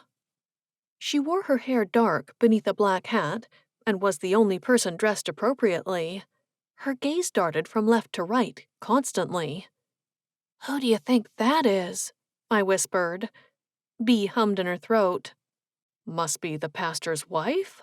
Don't know who else would be here for Misty, dressed appropriately." That was a good note. If she was the pastor's wife, we could probably exclude her from our sleuthing suspicions. The pastor bowed his head in prayer, as did the shy woman to his right, but no one else did. Olivia glared at the coffin. Tom removed a pack of cigarettes from his pocket and lit up. He puffed on the end of his cigarette, blowing out clouds of smoke in what had to be a sign of extreme disrespect. Harper Kelly came forward slowly. She halted in front of the coffin, and the pastor stumbled over his words, then continued. "Let us wish Misty farewell on her next great adventure in the sky." What type of send-off is that? Adventure in the sky? I barely kept from shaking my head. Baskets of rose petals had been placed around the coffin. None of the attendees came forward to lift them and toss the petals over the walnut top. The coffin crank made a noise, and the walnut case lowered. "Goodbye, Misty," Harper said softly, tossing her hair back. Olivia whipped around. "What did you just say?" "Oh, hi, Olivia. I didn't see you there." Impossible, of course, since there were so few people here. "How are you holding up?" The pastor remained where he was, studying the women. His wife tugged gently on his arm, but he ignored her. "You didn't see me here," Olivia scoffed. "Is that because you can't see anyone from up there on your high horse?" "Pardon me?" "You heard what I said," Olivia growled. "You need to leave." Harper flushed red. "I'm here to pay my respects." "No, you aren't. You're here to rub salt in the wounds. Do you think I'm scared of you, Kelly? I know the truth. I know that you are the one who—" "Ladies, please," Pastor Jack said, striding toward them, leaving his wife to trail after him. He laid a hand on each of their shoulders. "You must calm down. This is a funeral. We're here to bid Misty a fond farewell. If you need aid with conflict resolution, you're more than welcome to come back to the church and speak with me about this." "All I need is for her to get out of here before I rip that fake blonde hair out of her head," Olivia snapped. Tom took hold of her arm and muttered something I couldn't make out. She gritted her teeth, but nodded reluctantly. She took a step back, then another, finally turned, and strode away from the gravesite, her arms folded. Olivia talked to O'Leary, animatedly, but the wind carried her words in the opposite direction. "Well," Pastor Jack said, making eye contact with me, "that was unfortunate. Are you all right, Miss Holmes? Miss Pine?" "We're fine," Bea replied evenly. I looped my arm through hers, figuring it was time we made our swift exit. We'd kind of got what we'd come for. More information. It appeared that Olivia was convinced Harper was up to something. She'd hinted at it when she'd said Harper was the one who'd— done what? Killed Misty? "Let's go out to eat," Bea said. "We've got a lot to discuss." I nodded, but cast one last glance over my shoulder at the lowering coffin and the small gathering around it. The pastor's wife was gone, and Jack stood with his arm around Harper's shoulders, nodding as she spoke quietly to him. They didn't notice me watching. Was it just me, or was the pastor a little too familiar with some of his flock? Chapter 12. Bea and I strode out of the restaurant, her clutching her coat closer, and me impervious to the wind, only because I couldn't stop frowning about the whole funeral issue. It didn't make sense to me. Why would Olivia have been so upset at Harper? If Harper had had something to do with Misty's death, Olivia surely wouldn't have cared. She had never liked her sister. She'd made that clear when we'd spoken to her. "Well, at least the food was good," Bea said. "You sound downright depressed." "I'm always a little down when the leads on a case aren't going anywhere." "You know," I said, "we have more important things to worry about. Like the truck. We can put all of this on hold if we want to. It's not like the police don't have it under control. It's not like we have to make it our life's pursuit." "What do you mean? We just sit back and do nothing?" "No, but we could, I don't know, keep an ear to the ground rather than being boots on the ground. Let's enjoy our time in Muffin, instead of wasting it worrying about how well we're doing with figuring out who murdered Misty." "I suppose," Bea huffed. "Besides, we can head back to the truck and make some donuts." "Now?" "We usually made our first batch fresh in the morning." "Yes, now," I replied. "Not for the customers tomorrow, but for us. What do you think?" Donuts, ironically, were Bea's soft spot, and she'd glare at me every time I made a coppin' donuts joke. "That's a great idea," Bea said, perking up. "We can do strawberry glazed again. I love strawberries. Pity they're not in season right now." We hadn't eaten any dessert. Making donuts was the perfect way to unwind. Shoot, I'd already gained weight since I'd bought the food truck. But what was a woman to do? There were too many treats to deny. 10 minutes later, we entered the street that held the runaway inn and approached the front of it, the decorative lampposts casting their circles of light along the sidewalk, guiding our path. "Do you think that—" "Ruby!" Bea tugged on my arm. "Ruby!" "What?" I'd been about to ask about tomorrow's specials. "The truck!" We'd reached the front of the inn, and the cars parked out front were caught in the gloom. The truck sat exactly where we'd left it, merry with its green and pink pastel stripes. The front awning that hung over the side window flapped gently in the wind, and My eyes widened. No, not again. The driver's side window had been shattered. Glass lay scattered on the asphalt. I rushed forward, Bee chasing after me, and brought my phone out of my handbag, directing the light from its screen inside the truck. The glove box had been yanked open, and papers lay scattered over the passenger seat. The driver's side seat had been slashed with a knife, and the stuffing poured out of it. Anger clogged my throat. I forced myself to take a step back without touching anything. "I'm calling the cops," Bee said. What was it with small towns and theft? This had happened to us in Carmel Springs, too. I'd been so sure we'd left it all behind. The more you interfere, the more dangerous things will get. The thought came out of nowhere, but it tickled my mind. I gasped. "What?" Bee asked, her phone against her ear. "My journal is missing," I said. "It was in the glove box." "Oh?" "It had all the notes we've been making about Misty in it." Detective Wilkes listened patiently as I repeated my suspicions for the third time. I'd insisted he take down notes while another police officer surveyed the scene and others took fingerprints.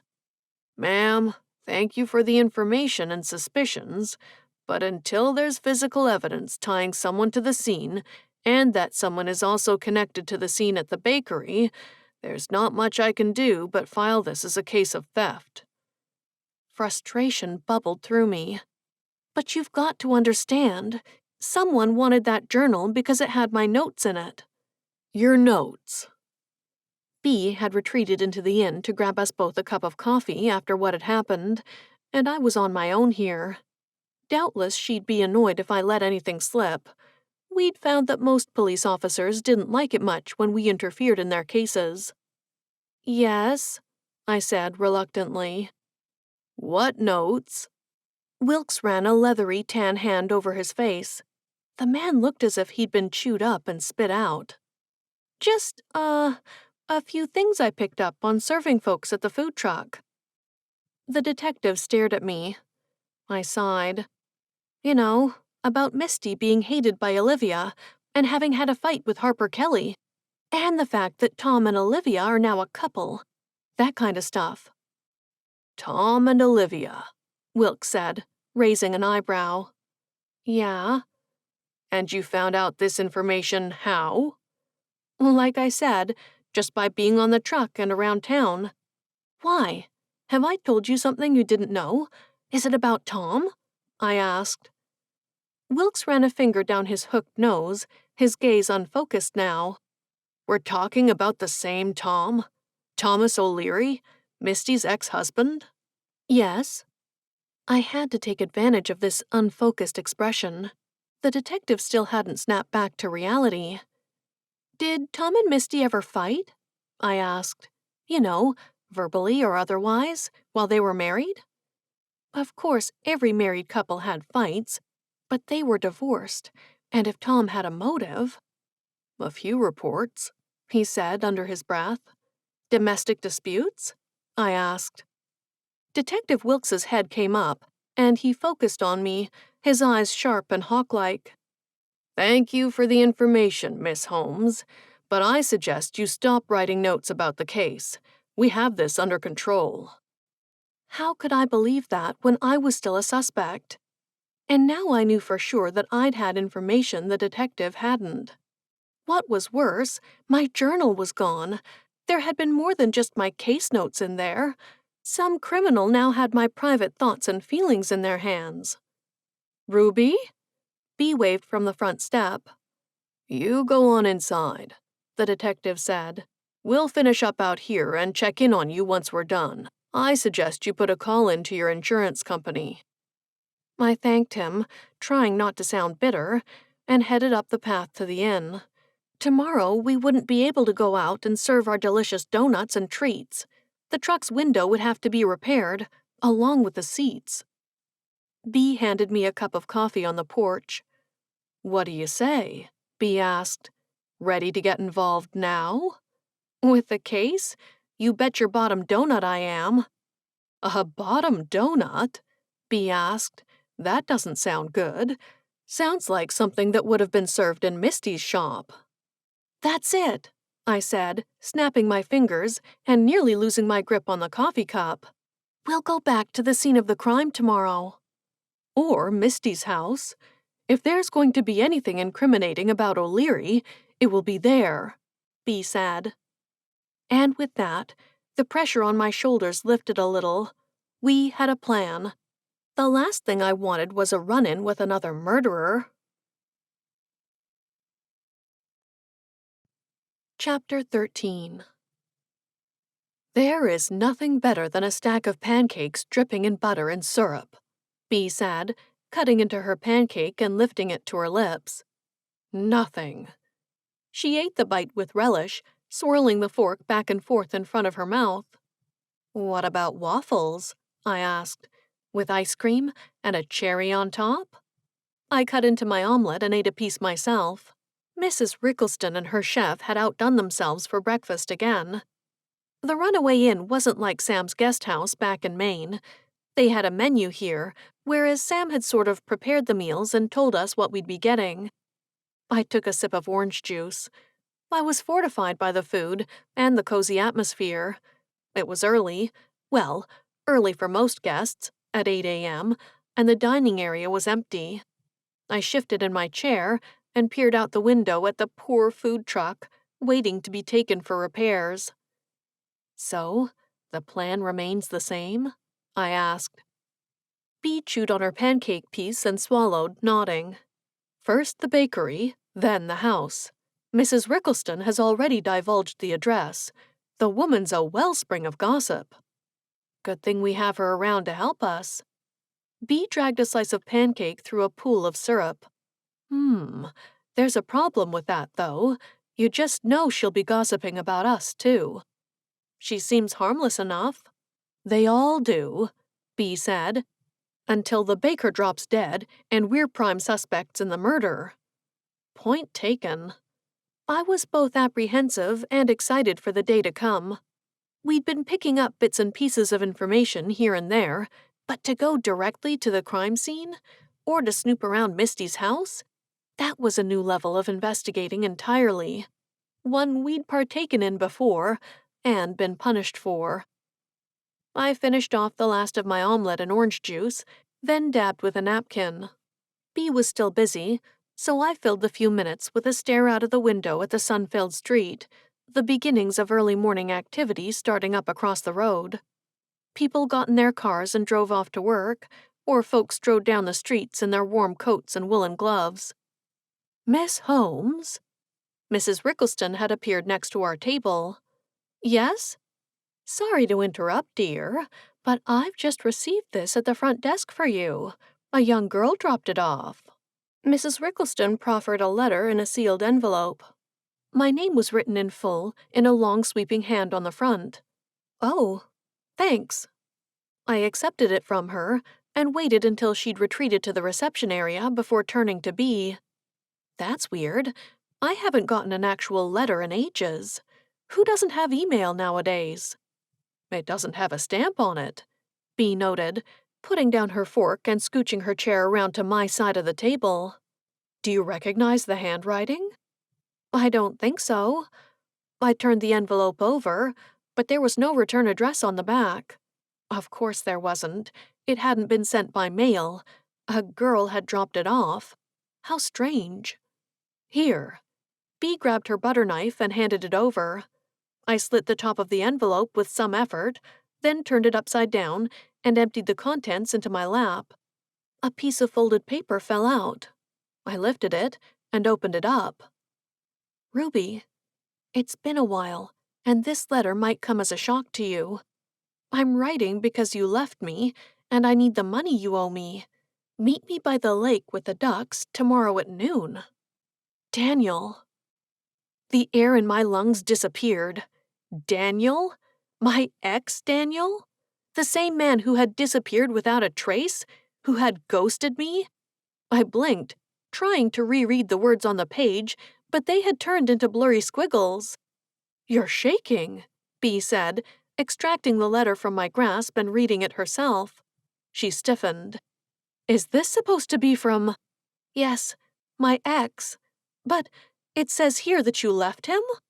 I shook my head. It didn't make sense. Was someone playing a trick on me? If so, it was cruel. And you didn't owe him any money, I assume? Bea asked. Not at all. We kept our finances separate. He was the one who left. He was gone one day. I only found out he was fine from his family, and even they were reluctant to talk about it. I don't know what happened or why. It's okay. Bea squeezed my arm. This is just another mystery for us to solve. I stared at the letter, struggling to concentrate. Bea summoned a waiter and asked for a glass of soda to sweeten me up and chase off the shock. But I wasn't sure anything would do that. Either someone had found my weakness and decided to play a cruel trick on me, or Daniel was back. Chapter 14. The shock had finally worn off after a helping of Mrs. Rickleston's delicious pancakes. It can't be Daniel, I said, as I set my knife and fork down. It doesn't make any sense. Why would he have disappeared, broken our engagement, and my heart, only to find me in a small town in Massachusetts? I agree. Bea dabbed her lips with her napkin. She'd had a second helping of pancakes. She picked up the letter and flipped it open, scanning the contents again. But who would have this type of information about you? Mrs. Rickleston mentioned a girl had dropped it off. Maybe if we find her, we'll have a lead. You don't think a young girl wrote this? No, of course not, I said. But whoever did probably paid her to drop off the letter. Since Mrs. Rickleston knows everyone, they can't risk doing it themselves. What about this meeting? Bea closed the letter and slid it back into the envelope. Do you want to go? I'm not sure. I rested my chin in my palm and peered out at the street again. The sun had risen higher, cars drove by, and I scanned the people walking outside. Muffin's atmosphere was so charming, but who knew what lurked beneath the surface? I had a right to be paranoid this time. It seems like a trap, Bea said. Someone's trying to get you to show your face. The murderer? I asked. Maybe.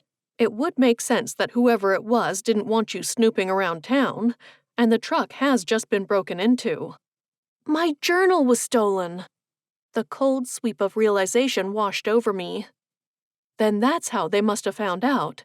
They're using it against you. Strangely, I had nothing but relief at the concept.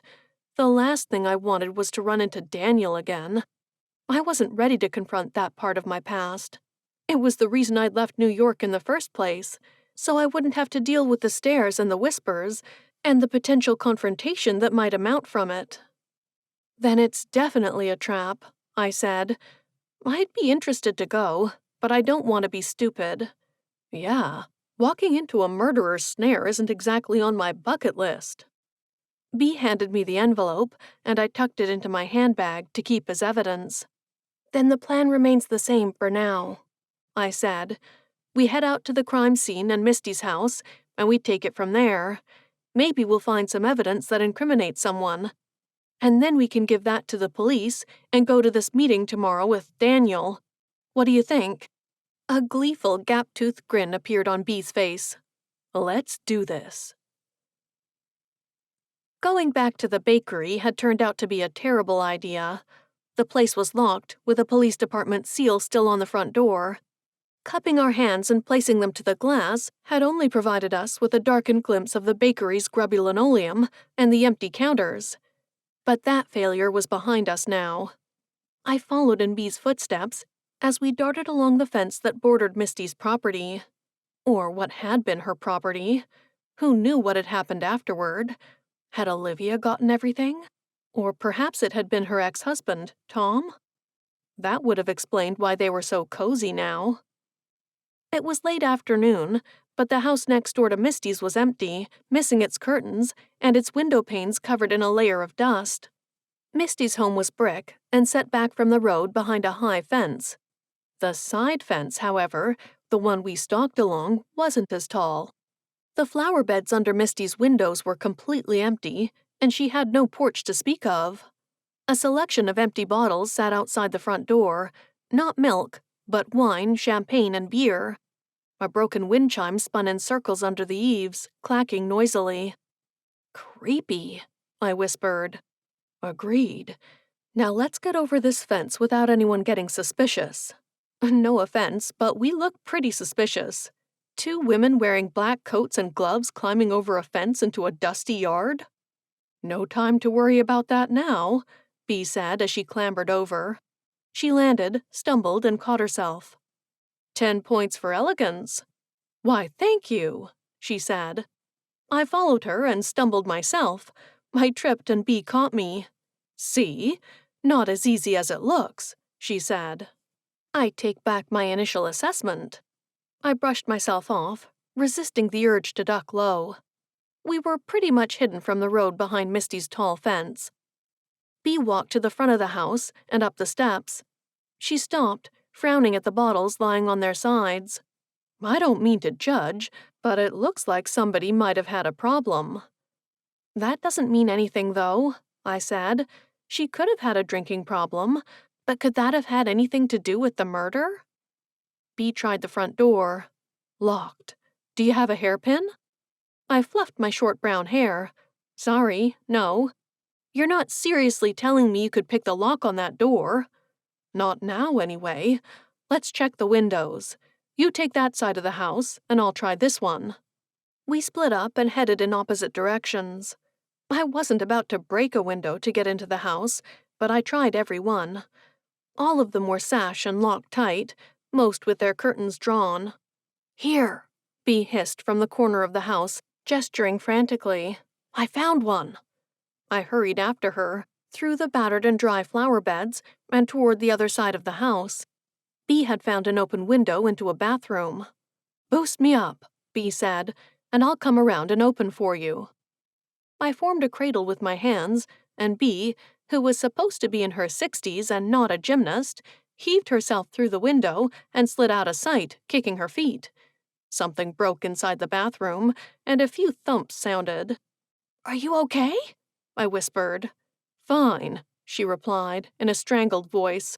Go to the front door. I scooted around to the front, nervous about breaking into and entering Misty's house. The front door opened, and a waft of stale air drifted out. It smelled of dust and old milk. Wow, I said. That smells lovely, isn't it? Now get in before someone sees you. I entered, and the floorboards in the house squeaked underfoot. There were 2 floors, and we split up again, Bee staying downstairs, and me heading up and into Misty's bedroom. My nose tickled at the odd smells. The bed was made, the bright green spread neat, and a pair of Misty's slippers waited at the foot of the bed. It kind of creeped me out. Misty had made her bed on the morning of her death, and just never come back again. Get yourself together, woman. I walked through the room. The boards didn't squeak here, except for the one that rattled a little when stepped on. It was right next to Misty's bed. That had to have been annoying. Every time she got up, she would have heard it. I frowned and pressed my foot onto the board, then stamped once. It sounded hollow.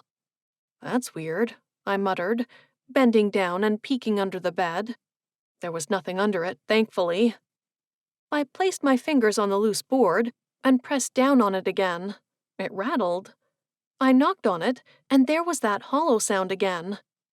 I inserted my fingers into the gap at the end of the board and gave a tug. It came free easily.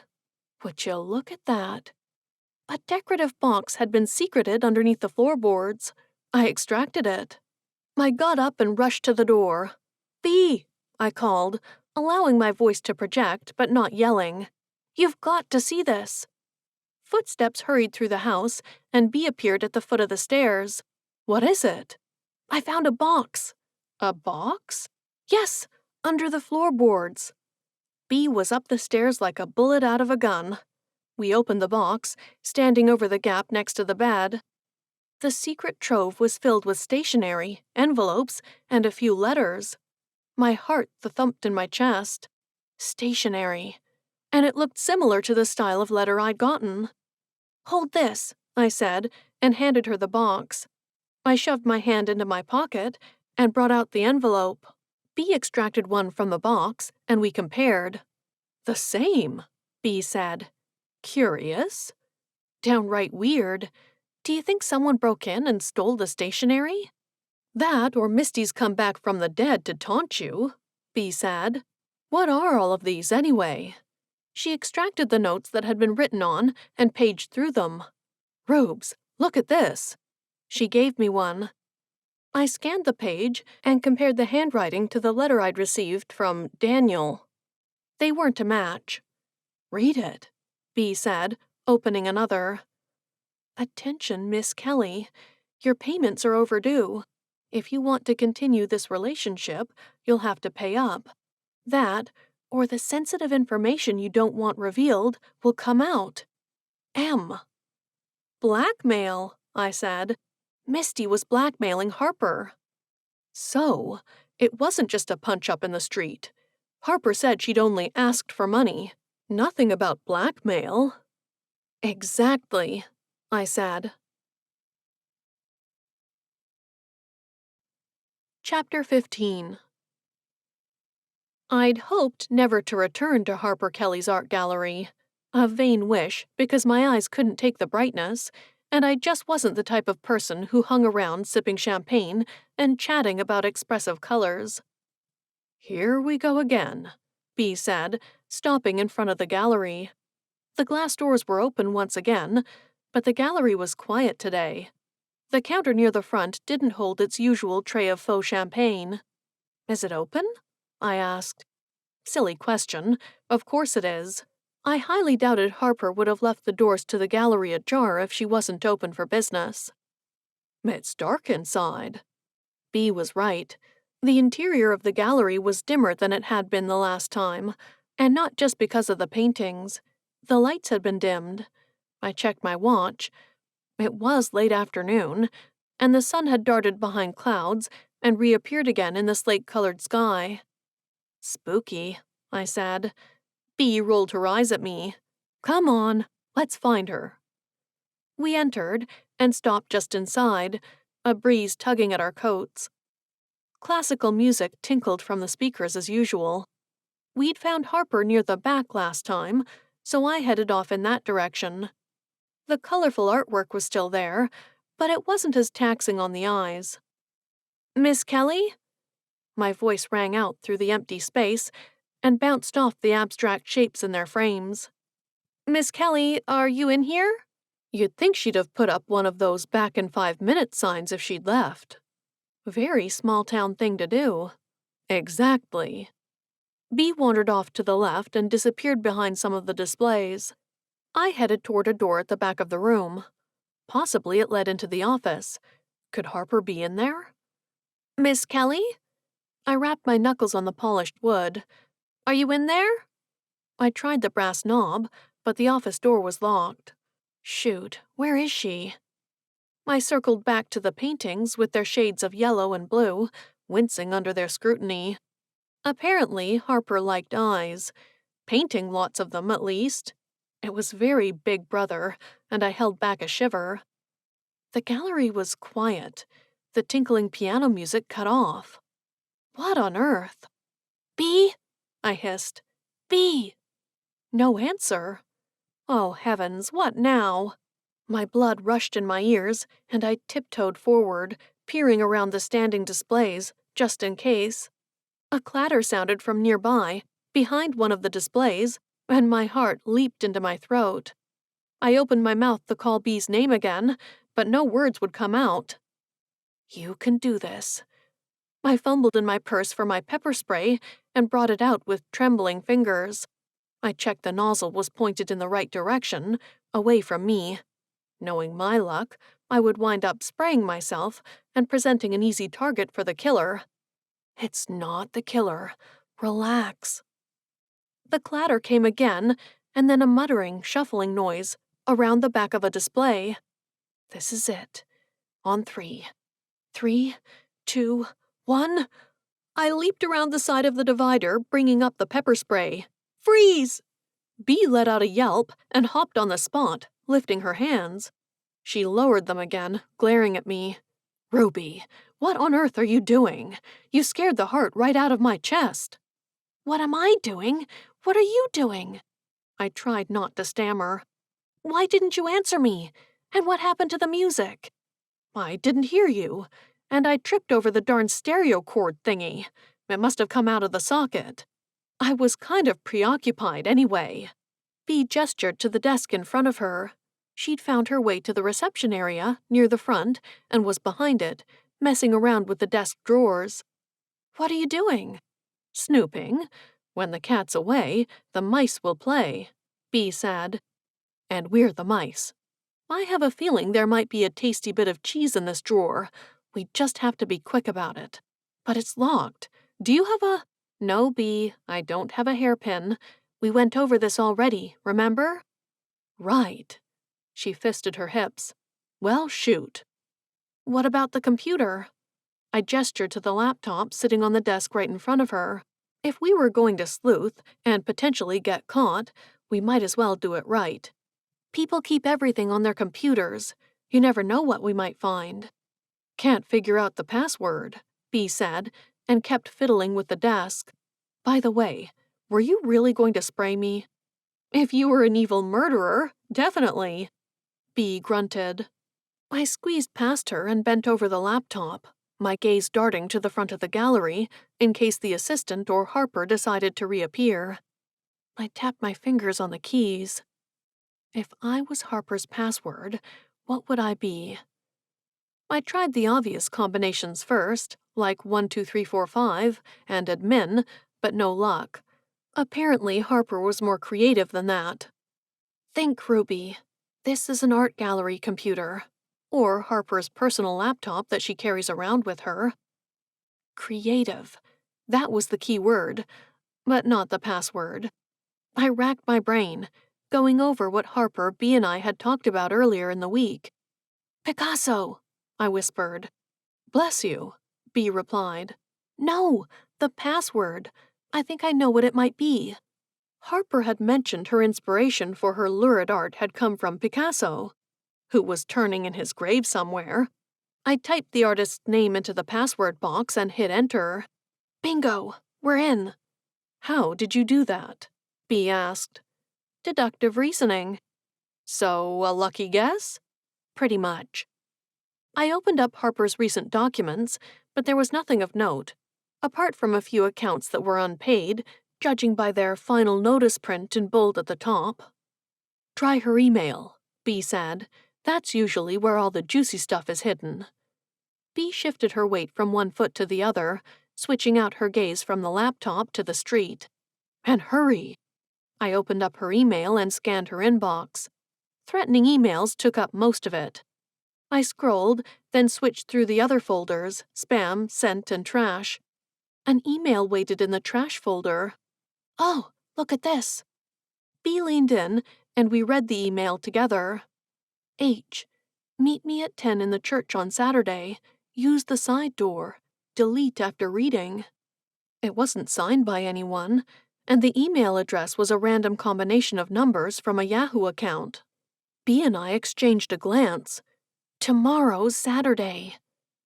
A bang from the back of the gallery sent us scrambling to get out from behind the counter and into the street.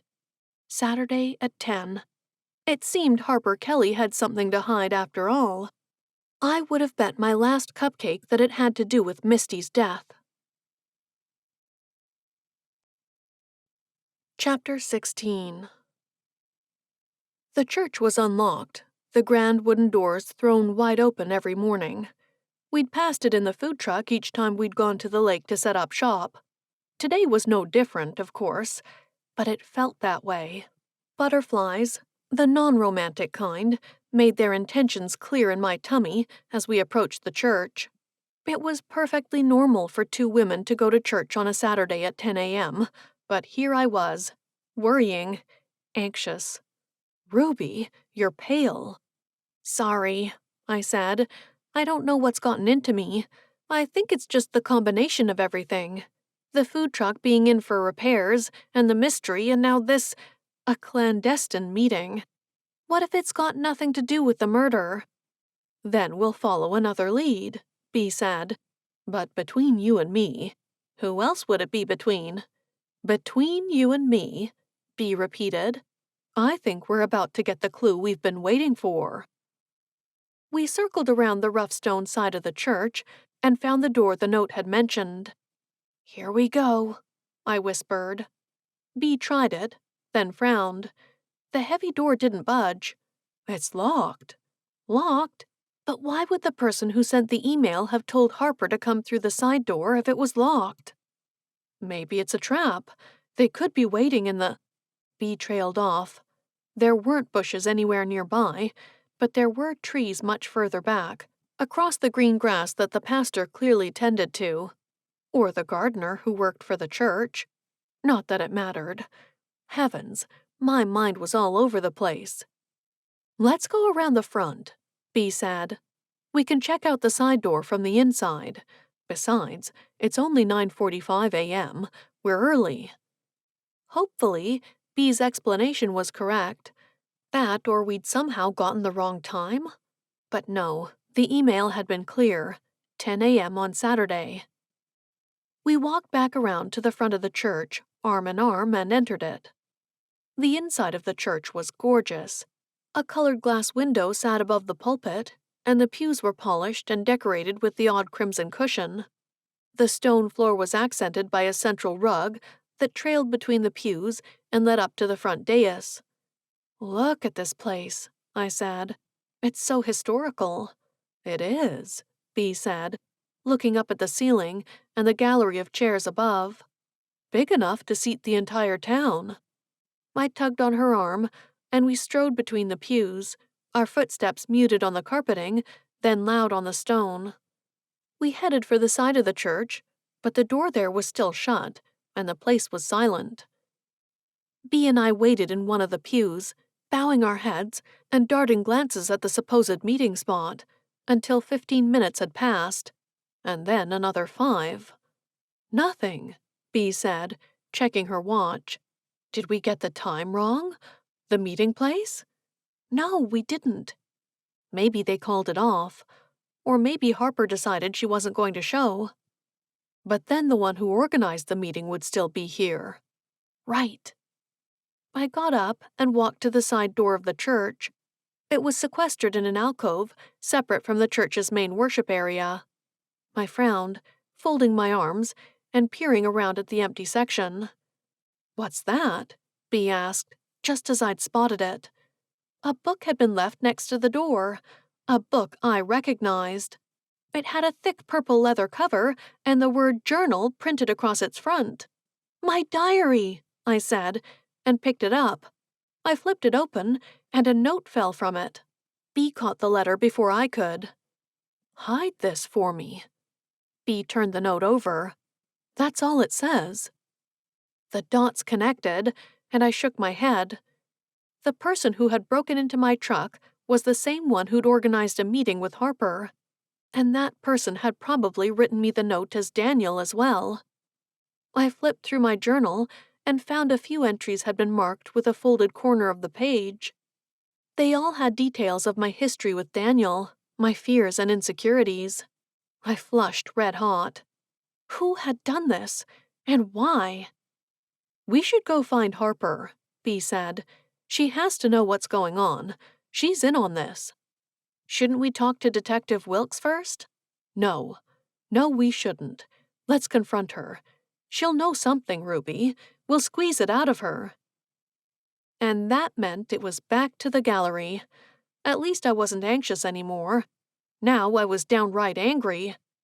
I'd come to the town to sell cookies and cupcakes and donuts, not to be targeted by murderers and whatever Harper was. It's okay, Bee said, patting me on the shoulder. We'll find out who did this. Harper has to know. I slapped my journal shut, slid it into my handbag, and followed her out of the church. Harper Kelly was nowhere to be found. We'd tried the gallery, we'd checked the cafes and restaurants in town, and we'd even asked Mrs. Rickleston at the front desk if she'd heard anything. The only option we had left was to contact our new glitzy friend, Lucy, but we didn't have her number, and the nail salon closed early on Saturdays. That was the only curse of small towns. It was never certain when places would be open, and there wasn't a convenience store to speak of here, just a local market that would order items in if they didn't have them, and that could take weeks. "Let's take this out onto the back porch," Bea said, lifting her mug. Mrs. Rickleston had set up a coffee and cake station next to the front desk. It was a popular addition, and I'd already grabbed myself 2 mini lemon meringue tartlets and a cup of coffee. Bea held a jelly donut on her plate and a cup of coffee, too. If we couldn't pin the murder on Harper or squeeze her for information, at least we could drown our sorrows in good coffee and treats. The back porch of the inn was sheltered from the harsh wind, with an arrangement of outdoor armchairs and a lounging sofa facing the view of the grass and the trees behind it. Birds chirped and flittered from branch to branch, and the sun, still hiding its shine behind clouds, was washed out when it did appear. "Well," Bea said, taking a bite of her jelly donut. "That was a waste of time." "I don't get it. Where could she be? People don't just disappear off the face of the earth. Unless she's gone into hiding because of the email she received." "She did delete it," Bea said. "That's got to mean something." It might mean that she was just following instructions. After all, that was what the guy said in the email. Delete after opening, or reading, or whatever. Bea said. "Not that it's a guy. Maybe it was Olivia who sent it. Or O'Leary. He's the most suspicious out of everyone we've met so far. I mean, an ex-mob man. And he despised Misty. Do we know who's inherited the bakery yet?" I asked. "No news." Bea shook her head. "But it has to break sometime soon. The funeral's done and dusted." "Poor choice of words." Bea shrugged. "And from what Mrs. Rickleston has said, the family solicitor has been hovering around town." "I hope that gives us another lead, because this is ridiculous. We're hitting dead ends no matter which way we go." I set down my coffee cup on the table between the armchairs and pinched the bridge of my nose. "What do you think about this meeting?" "Which one? The fake Daniel one or the Harper one?" The fake meeting with whoever had written the note had passed. We didn't have enough information to confront whoever had written it yet, and the thought of going to meet a murderer scared me. I had a black belt in karate, but faced with a gun or knife, that probably wouldn't mean much. Better to let the meeting pass and focus on the case. If the murderer was persistent, assuming it was the murderer who'd written the note, they would try again. Now there was a surefire way to make a girl shiver. "Harper," I prompted. "Why didn't she show up to the meeting? It can only mean that she ran away before it.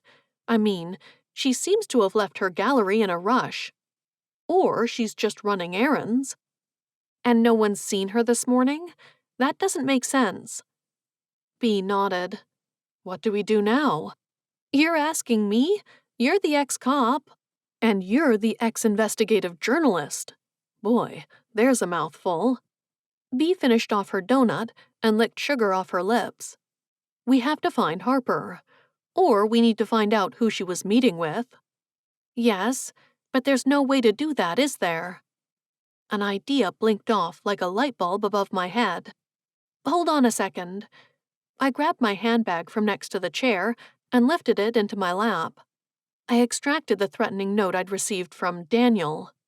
"Do you still have the note that was in my journal at the church?" "The hide this for me note?" "Sure." Bea brought it out of her pocket and opened it up. I took it from her and compared them. "Same handwriting," I said. "Look, see how the M is shaped with the twirl on the end?" "I see it," Bea said. "But all that tells us is that the person who wrote the fake note is the same one who stole your journal. And broke into the truck. And they're friends with Harper. And—" A plangent meow sounded from the end of the porch. I blinked. Good heavens, that was loud. I opened my mouth to continue my thought, but the meow came a second time. "Does Mrs. Rickleston have any cats?" I asked. "Not that I can remember." I got up and searched for the kitty. It sat next to the porch, white as snow, its yellow eyes blinking up at me. It meowed again, then hunched into position for a jump and wiggled its furry butt. It leaped up onto the porch railing and pranced back and forth, meowing impetuously. "Hello," I said. "How are you?" I put out a hand. The kitty cat sniffed it, turned up its nose, and continued its prancing on the porch rail. "Friendly, isn't it?" Bee laughed. "Nothing like our Trouble." Trouble had been the kitten at the last guest house we'd stayed in. But this snowy white cat didn't have a collar or tag. And it wasn't interested in being touched by me. Each time I reached out, it batted at my hand or hissed. "I think it's a stray," I said. "Maybe we should take it to the vet?" "That's if you can get your hands on it without it scratching them off." "You wouldn't hurt me, would you, Kit?" I put out my hand, and the cat's paw slashed out. Its claws scratched burning lines into my skin. I snatched my arm to my side. "All right, so you may have a point. But it wants something. Food, most likely." Bee rose. "I'll get some shredded chicken from Mrs. Rickleston and ask her if she's seen this cat before." I waited with the increasingly loud and potentially anxious kitty until Bee came back with 2 bowls, one with water and one with shredded chicken. She set them down on the porch, and then we both backed up and sat down to watch the cat. It stared at us, flicking its tail, then leaped down and started eating. "There," Bee said. "Just hungry. Mrs. Rickleston said that it's the cat of a deceased guest." "What? That's horrible." "Yeah. Apparently the cat had gone missing a day or 2 before the woman died, and they couldn't find it again. It turns up once in a while for food, but never stays long enough for Mrs. Rickleston to contact the woman's family. They live in Chicago." "Oh, no." The kitty ate noisily, finally purring. "Does she know its name?" "Snowy," Bee said. "It's a girl cat." "Snowy." I lifted my voice. "Snowy, here, kitty." Snowy paused her chicken evisceration to stare at me. She blinked, sneezed, then returned to her meal. "Well, I think she should see a vet, just to be sure she's not sick or anything," I said. "We'll have to soften her up somehow to get her into a cat carrier." "We'll have to get a cat carrier." It was the least of our worries at the moment, what with the food truck out of commission and the murderer on the loose. But with no leads, helping Snowy would be a worthy distraction. Besides, she was spunky. I liked that. Snowy finished her meal, took a few sips of water, and then leaped back onto the railing and over the other side. She trotted off across the lawn and disappeared between some trees. "Maybe next time," I said. I had the suspicious feeling that I might be saying that about this murder investigation, if we didn't find Harper Kelly soon.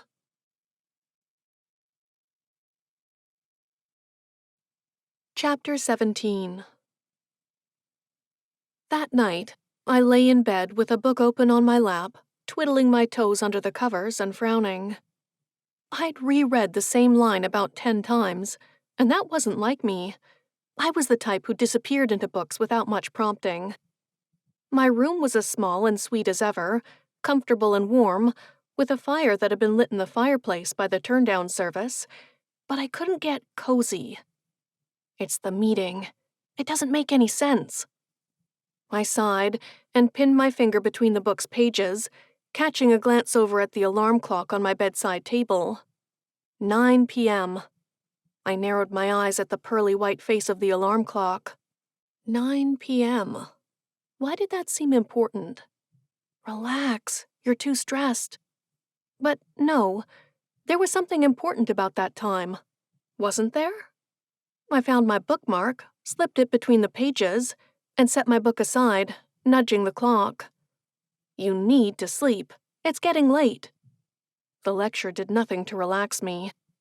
I swung my feet over the edge of the bed and put on my slippers. Late, not early. The words left my mouth and I frowned, tilting my head to one side. Late, not early. What had the email said? That Harper was to meet the mystery sender at the church at 10, and to use the side door. But we'd been there at 10 a.m., and nothing had happened. Harper hadn't shown up. The book had been waiting, but Harper and the person, whoever they were, hadn't been anywhere to be found. I sucked in a gasp. Of course. Not morning. Night. I leaped out of bed and ran out into the hall. I hammered my fists on Bee's door. "Bee, wake up! Bee?" Bee's door opened, and she stood holding it, her hair in disarray, a sleeping mask shoved up onto her forehead. "Are you trying to wake the dead?" "No, but Bee! So just the entire inn, then?" "It wasn't in the morning." "Huh?" "The meeting. The meeting wasn't supposed to be at 10 a.m., it was supposed to be at 10 p.m.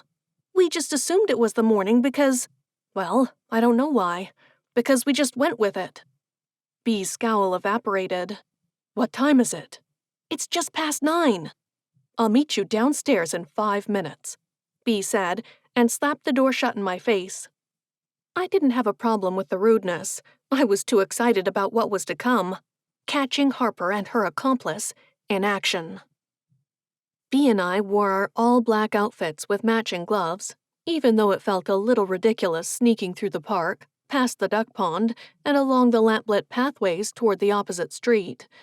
The church loomed through the semi-darkness. "Are you ready for this?" I asked. "Born ready," Bee replied. The church drew closer and closer, and as it did, my anxiety heightened. Who were we about to see meeting with Harper? Was Harper even there at all? Or had she already been disposed of by the murderer? Not that it was necessarily the murderer who had written the note, but who else would it have been? Get control of your crazy thoughts, woman. We reached the front of the church and slipped through the open gates. They were never locked, but this time the front doors of the church were shut tight. Bee and I slid into single file and moved around the side of the church toward the door that had been closed earlier. It was ever so slightly open now. Light spilled from within, but it had a flickering quality. Candlelight? A fire? I signaled to Bee, and she gestured for me to go on ahead. The soft rumble of someone talking came from within the church, but it didn't seem near to the door, so I took my chance and slipped inside. The separate little alcove was empty. The flickering light came from between the pews nearby, or from one in particular. Bee came in behind me, and we positioned ourselves, skirting toward the pillars that separated the pew area from the side alcove. I peered out from behind one and forced myself not to gasp. Pastor Jack Burns sat next to Harper on one of the pews. A flickering candle had been placed on the end of the pew, casting light over their meeting. "Don't understand what you mean," Harper said. I checked my watch. It was just past 10 p.m. now. Thankfully, our trek across the park had delayed us. Who knew what would have happened if we'd arrived at the same time as Harper? "Darling, you must understand. I left it right by the door for you," Jack said. Darling? Puzzle pieces clicked into place. Jack was having an affair with Harper. He was the pastor and had a loyal wife. If Misty had been blackmailing Harper about anything, it had to be that. Hold your horses. Maybe he's just being endearing to a member of his flock. Jack lifted Harper's hand from her lap and kissed the back of it gently. "I don't want to get angry with you, dear." "Angry with me? Listen, I arrived and there was nothing by the door. If there was, I'd have it with me right now. Besides, why didn't you just give whatever it was to me here? We're already sitting with each other." "I don't want to risk it," Jack said. "I had to wipe it down." "Wipe what down?" Harper asked, exasperation in her tone. "The book. The journal. That snooping baker's journal, remember? The one I told you I'd gotten my hands on?" "You mean stole?" Harper said. "I still don't think you should have done that." "I just wanted to make sure she wasn't planning anything bad. We don't want another Misty situation on our hands." Jack kissed her other fingers, and I held back a tide of nausea. How could he do this to his wife, and to the people who came to the church? People trusted this man.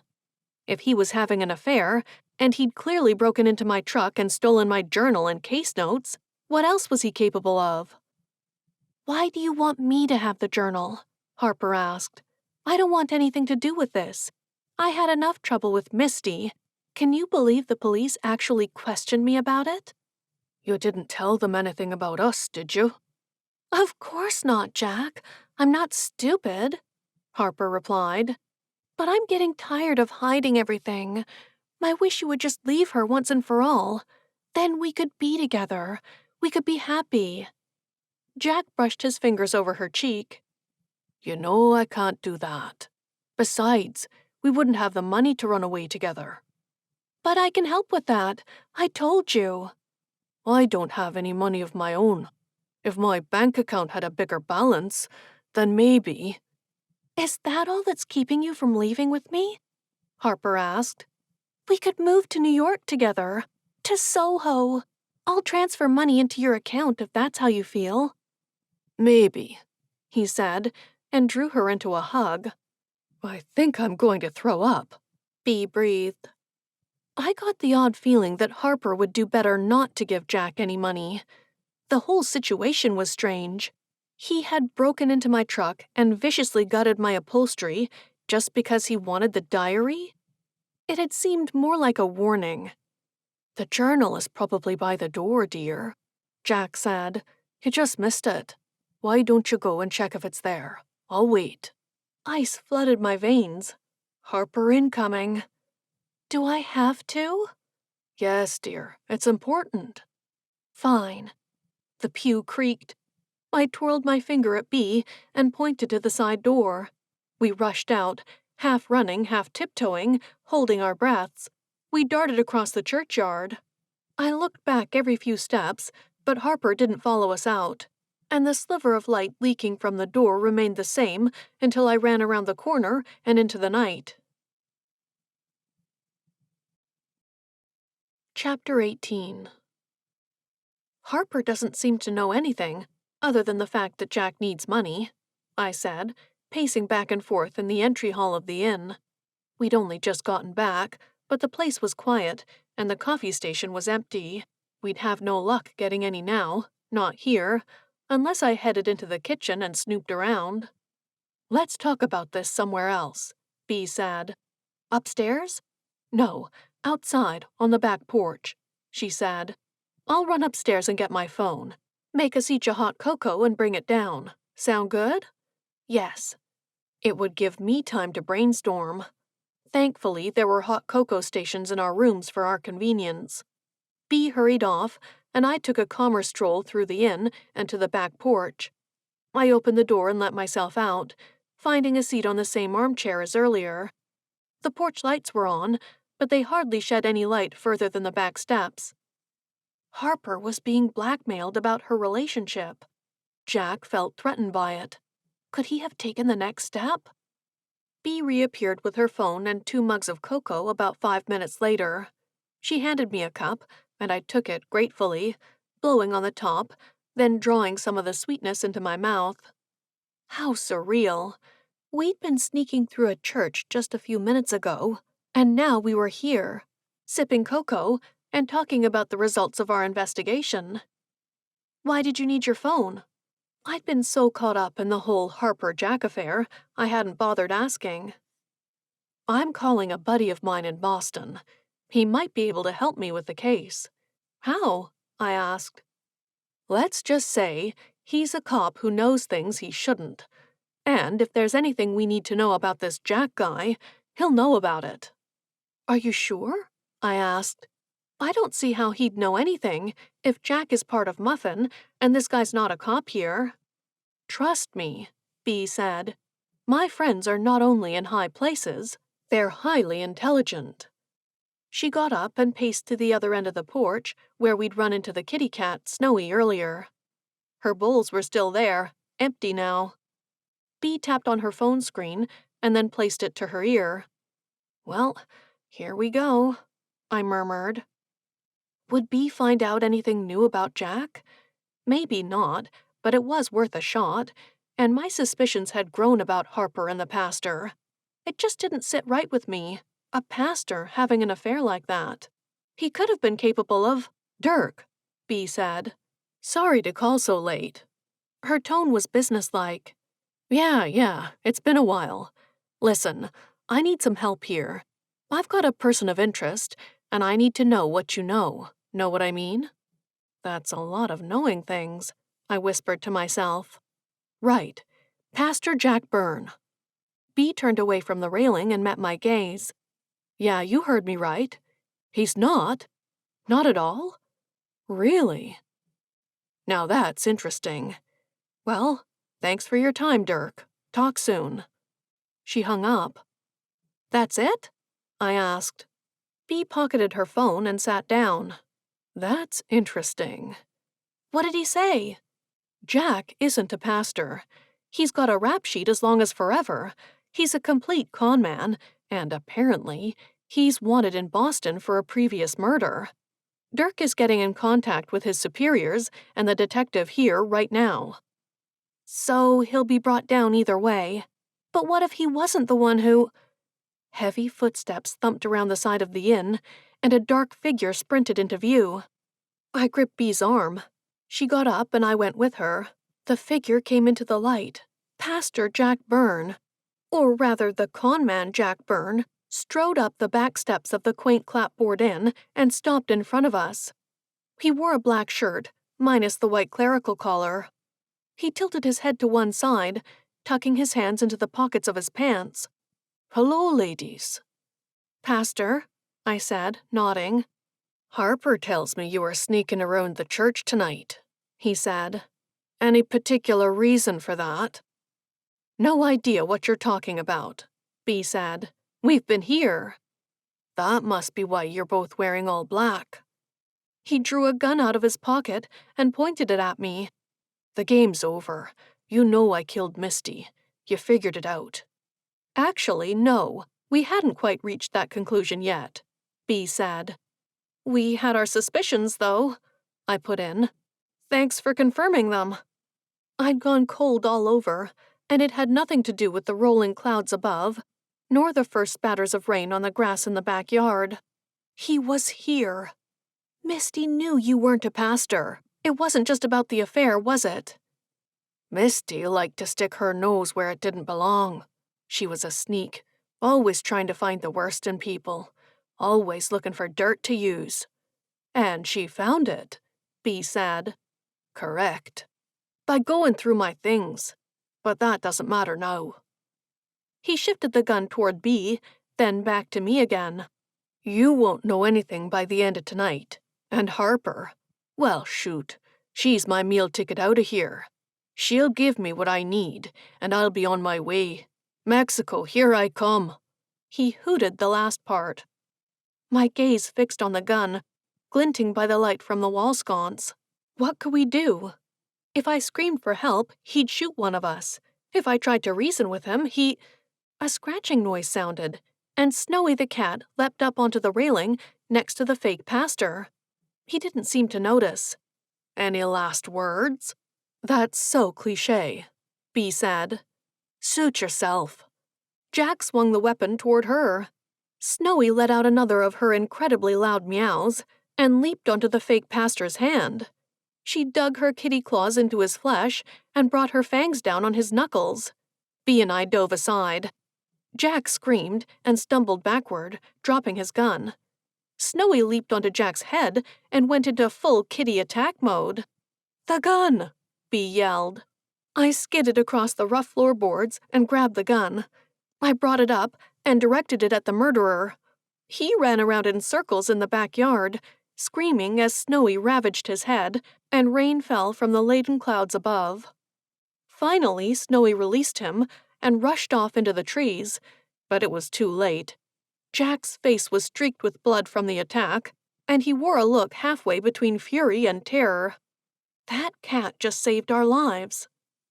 I pointed the gun at Jack, Bea stepping up to join me on the right. Don't move, I said. The cops are on their way. Another murderer caught, another case solved. Would we ever find peace? At this point, I'm not sure I want to. Chapter 19. The following Monday. "Here, Snowy," I cooed, holding out the bowl of shredded chicken. "Here, girl.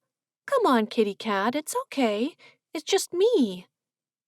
Snowy sat, aloof and suspicious, atop the porch railing, eyeing my offering as if it would come to life and scratch her on the nose.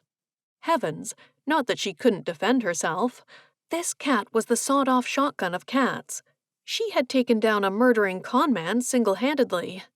Or was it single-poddedly? "Come on, sweetheart." I held out the bowl.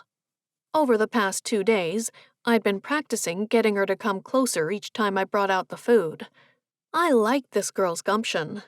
If I'd been able to take a cat with me on the food truck, I would've, but cats were terrible when it came to adapting to new environments. That didn't mean we couldn't make friends. Mrs. Rickleston had already mentioned she'd like to have Snowy as the Runaway Inn's cat. After all, wasn't Snowy technically a runaway? Much like Bee and me. "Fine," I said, and put the bowl down. "But I'm not leaving this time." I sat down a short distance away from the chicken. Snowy flicked her tail, but hopped down from the railing and came to eat the chicken. She chewed neatly, letting out appreciative purrs and giving me the side-eye. I didn't dare touch her yet. Just the fact that she was letting me sit next to her while she ate was a sign of trust. I wasn't about to ruin that by moving too quickly. The back door to the inn opened. "There you are," Bee said. "I've got good news." "Anything to do with the murder?" "Nope, that's all done, Ruby. Jack's behind bars.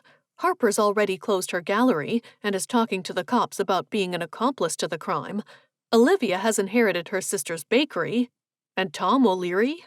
Well, no one knows much about the guy." "Thanks for the suspect rundown," I said, keeping my tone even so I wouldn't freak out Snowy. She'd already flicked her tail at Bee's sudden appearance. "But if it's not good news about the murder, then what can it be?" "The food truck's here," Bee cried. "We can restock and get back to the lake by tomorrow. I'm thinking we'll do, what about chocolate chip cookies?" "That's amazing." I didn't move a muscle. "You're not exactly jumping for joy." "Snowy's eating." "Oh," Bee said. "I see. Well, any time you're—" A massive bang sounded from the front of the inn. Snowy gave me a reproachful look and a loud meow and leaped onto the railing and out of sight. "Oh, great," I sighed. "There goes all my hard work." What was that? Someone arriving? I followed Bee inside the inn, happier than I'd been in days. Not only was I making some progress with Snowy, but we'd gotten our truck back now, and the local residents were at their friendliest. Shoot, even Olivia had come by the inn to thank us for capturing her sister's killer, and she hadn't even liked Misty. The inn's front doors were open, but a collection of bags had been dumped in them, blocking the entry or exit. Mrs. Rickleston hovered nearby, clearly distressed. "What's going on?" I asked. "Oh, hello, Ruby," the innkeeper said. "Goodness, my new guests have arrived. I knew they would be a large party, but I didn't expect this." A group of nearly identical-looking blonde girls and brunette boys, sort of like a Brady Bunch collection, strode up the inn's front steps. They chatted with each other and dumped another set of bags. They were young adults and teens, with 2 adults who had to be the parents among them. "Wow," I said. "There's got to be about 20 of them." Bee's eyes were wide. 22, Mrs. Rickleston replied. "The Flatley clan." "Like Michael Flatley? Lord of the Dance?" "Not related, but the name, yes, I suppose, dear," said Mrs. Rickleston. "Hey, move, you idiot!" One of the teen boys pushed a girl, and a screeching slap fight ensued. "Don't worry, dears. I'll make sure your stay at the inn is just as peaceful as ever." That wasn't much of a promise, after what we'd been through the past little while. Bee and I exchanged a glance. Looks like it's going to be another interesting few weeks, Bee said. When wasn't it interesting when it came to us? Come on, I said. Let's go around the side of the inn. I'm itching to get baking again. You? Well, miracles do happen. Bee winked at me. We looped arms and set off back down the hall, our backs to the commotion and turmoil, and our gazes set on the future, and whatever else Muffin had planned for us. Hopefully, not another murder. This has been Murder Glazed Donuts, written by Rosie A. Point and narrated by Sen Annis. Don't forget to like and subscribe for more cozy audiobooks.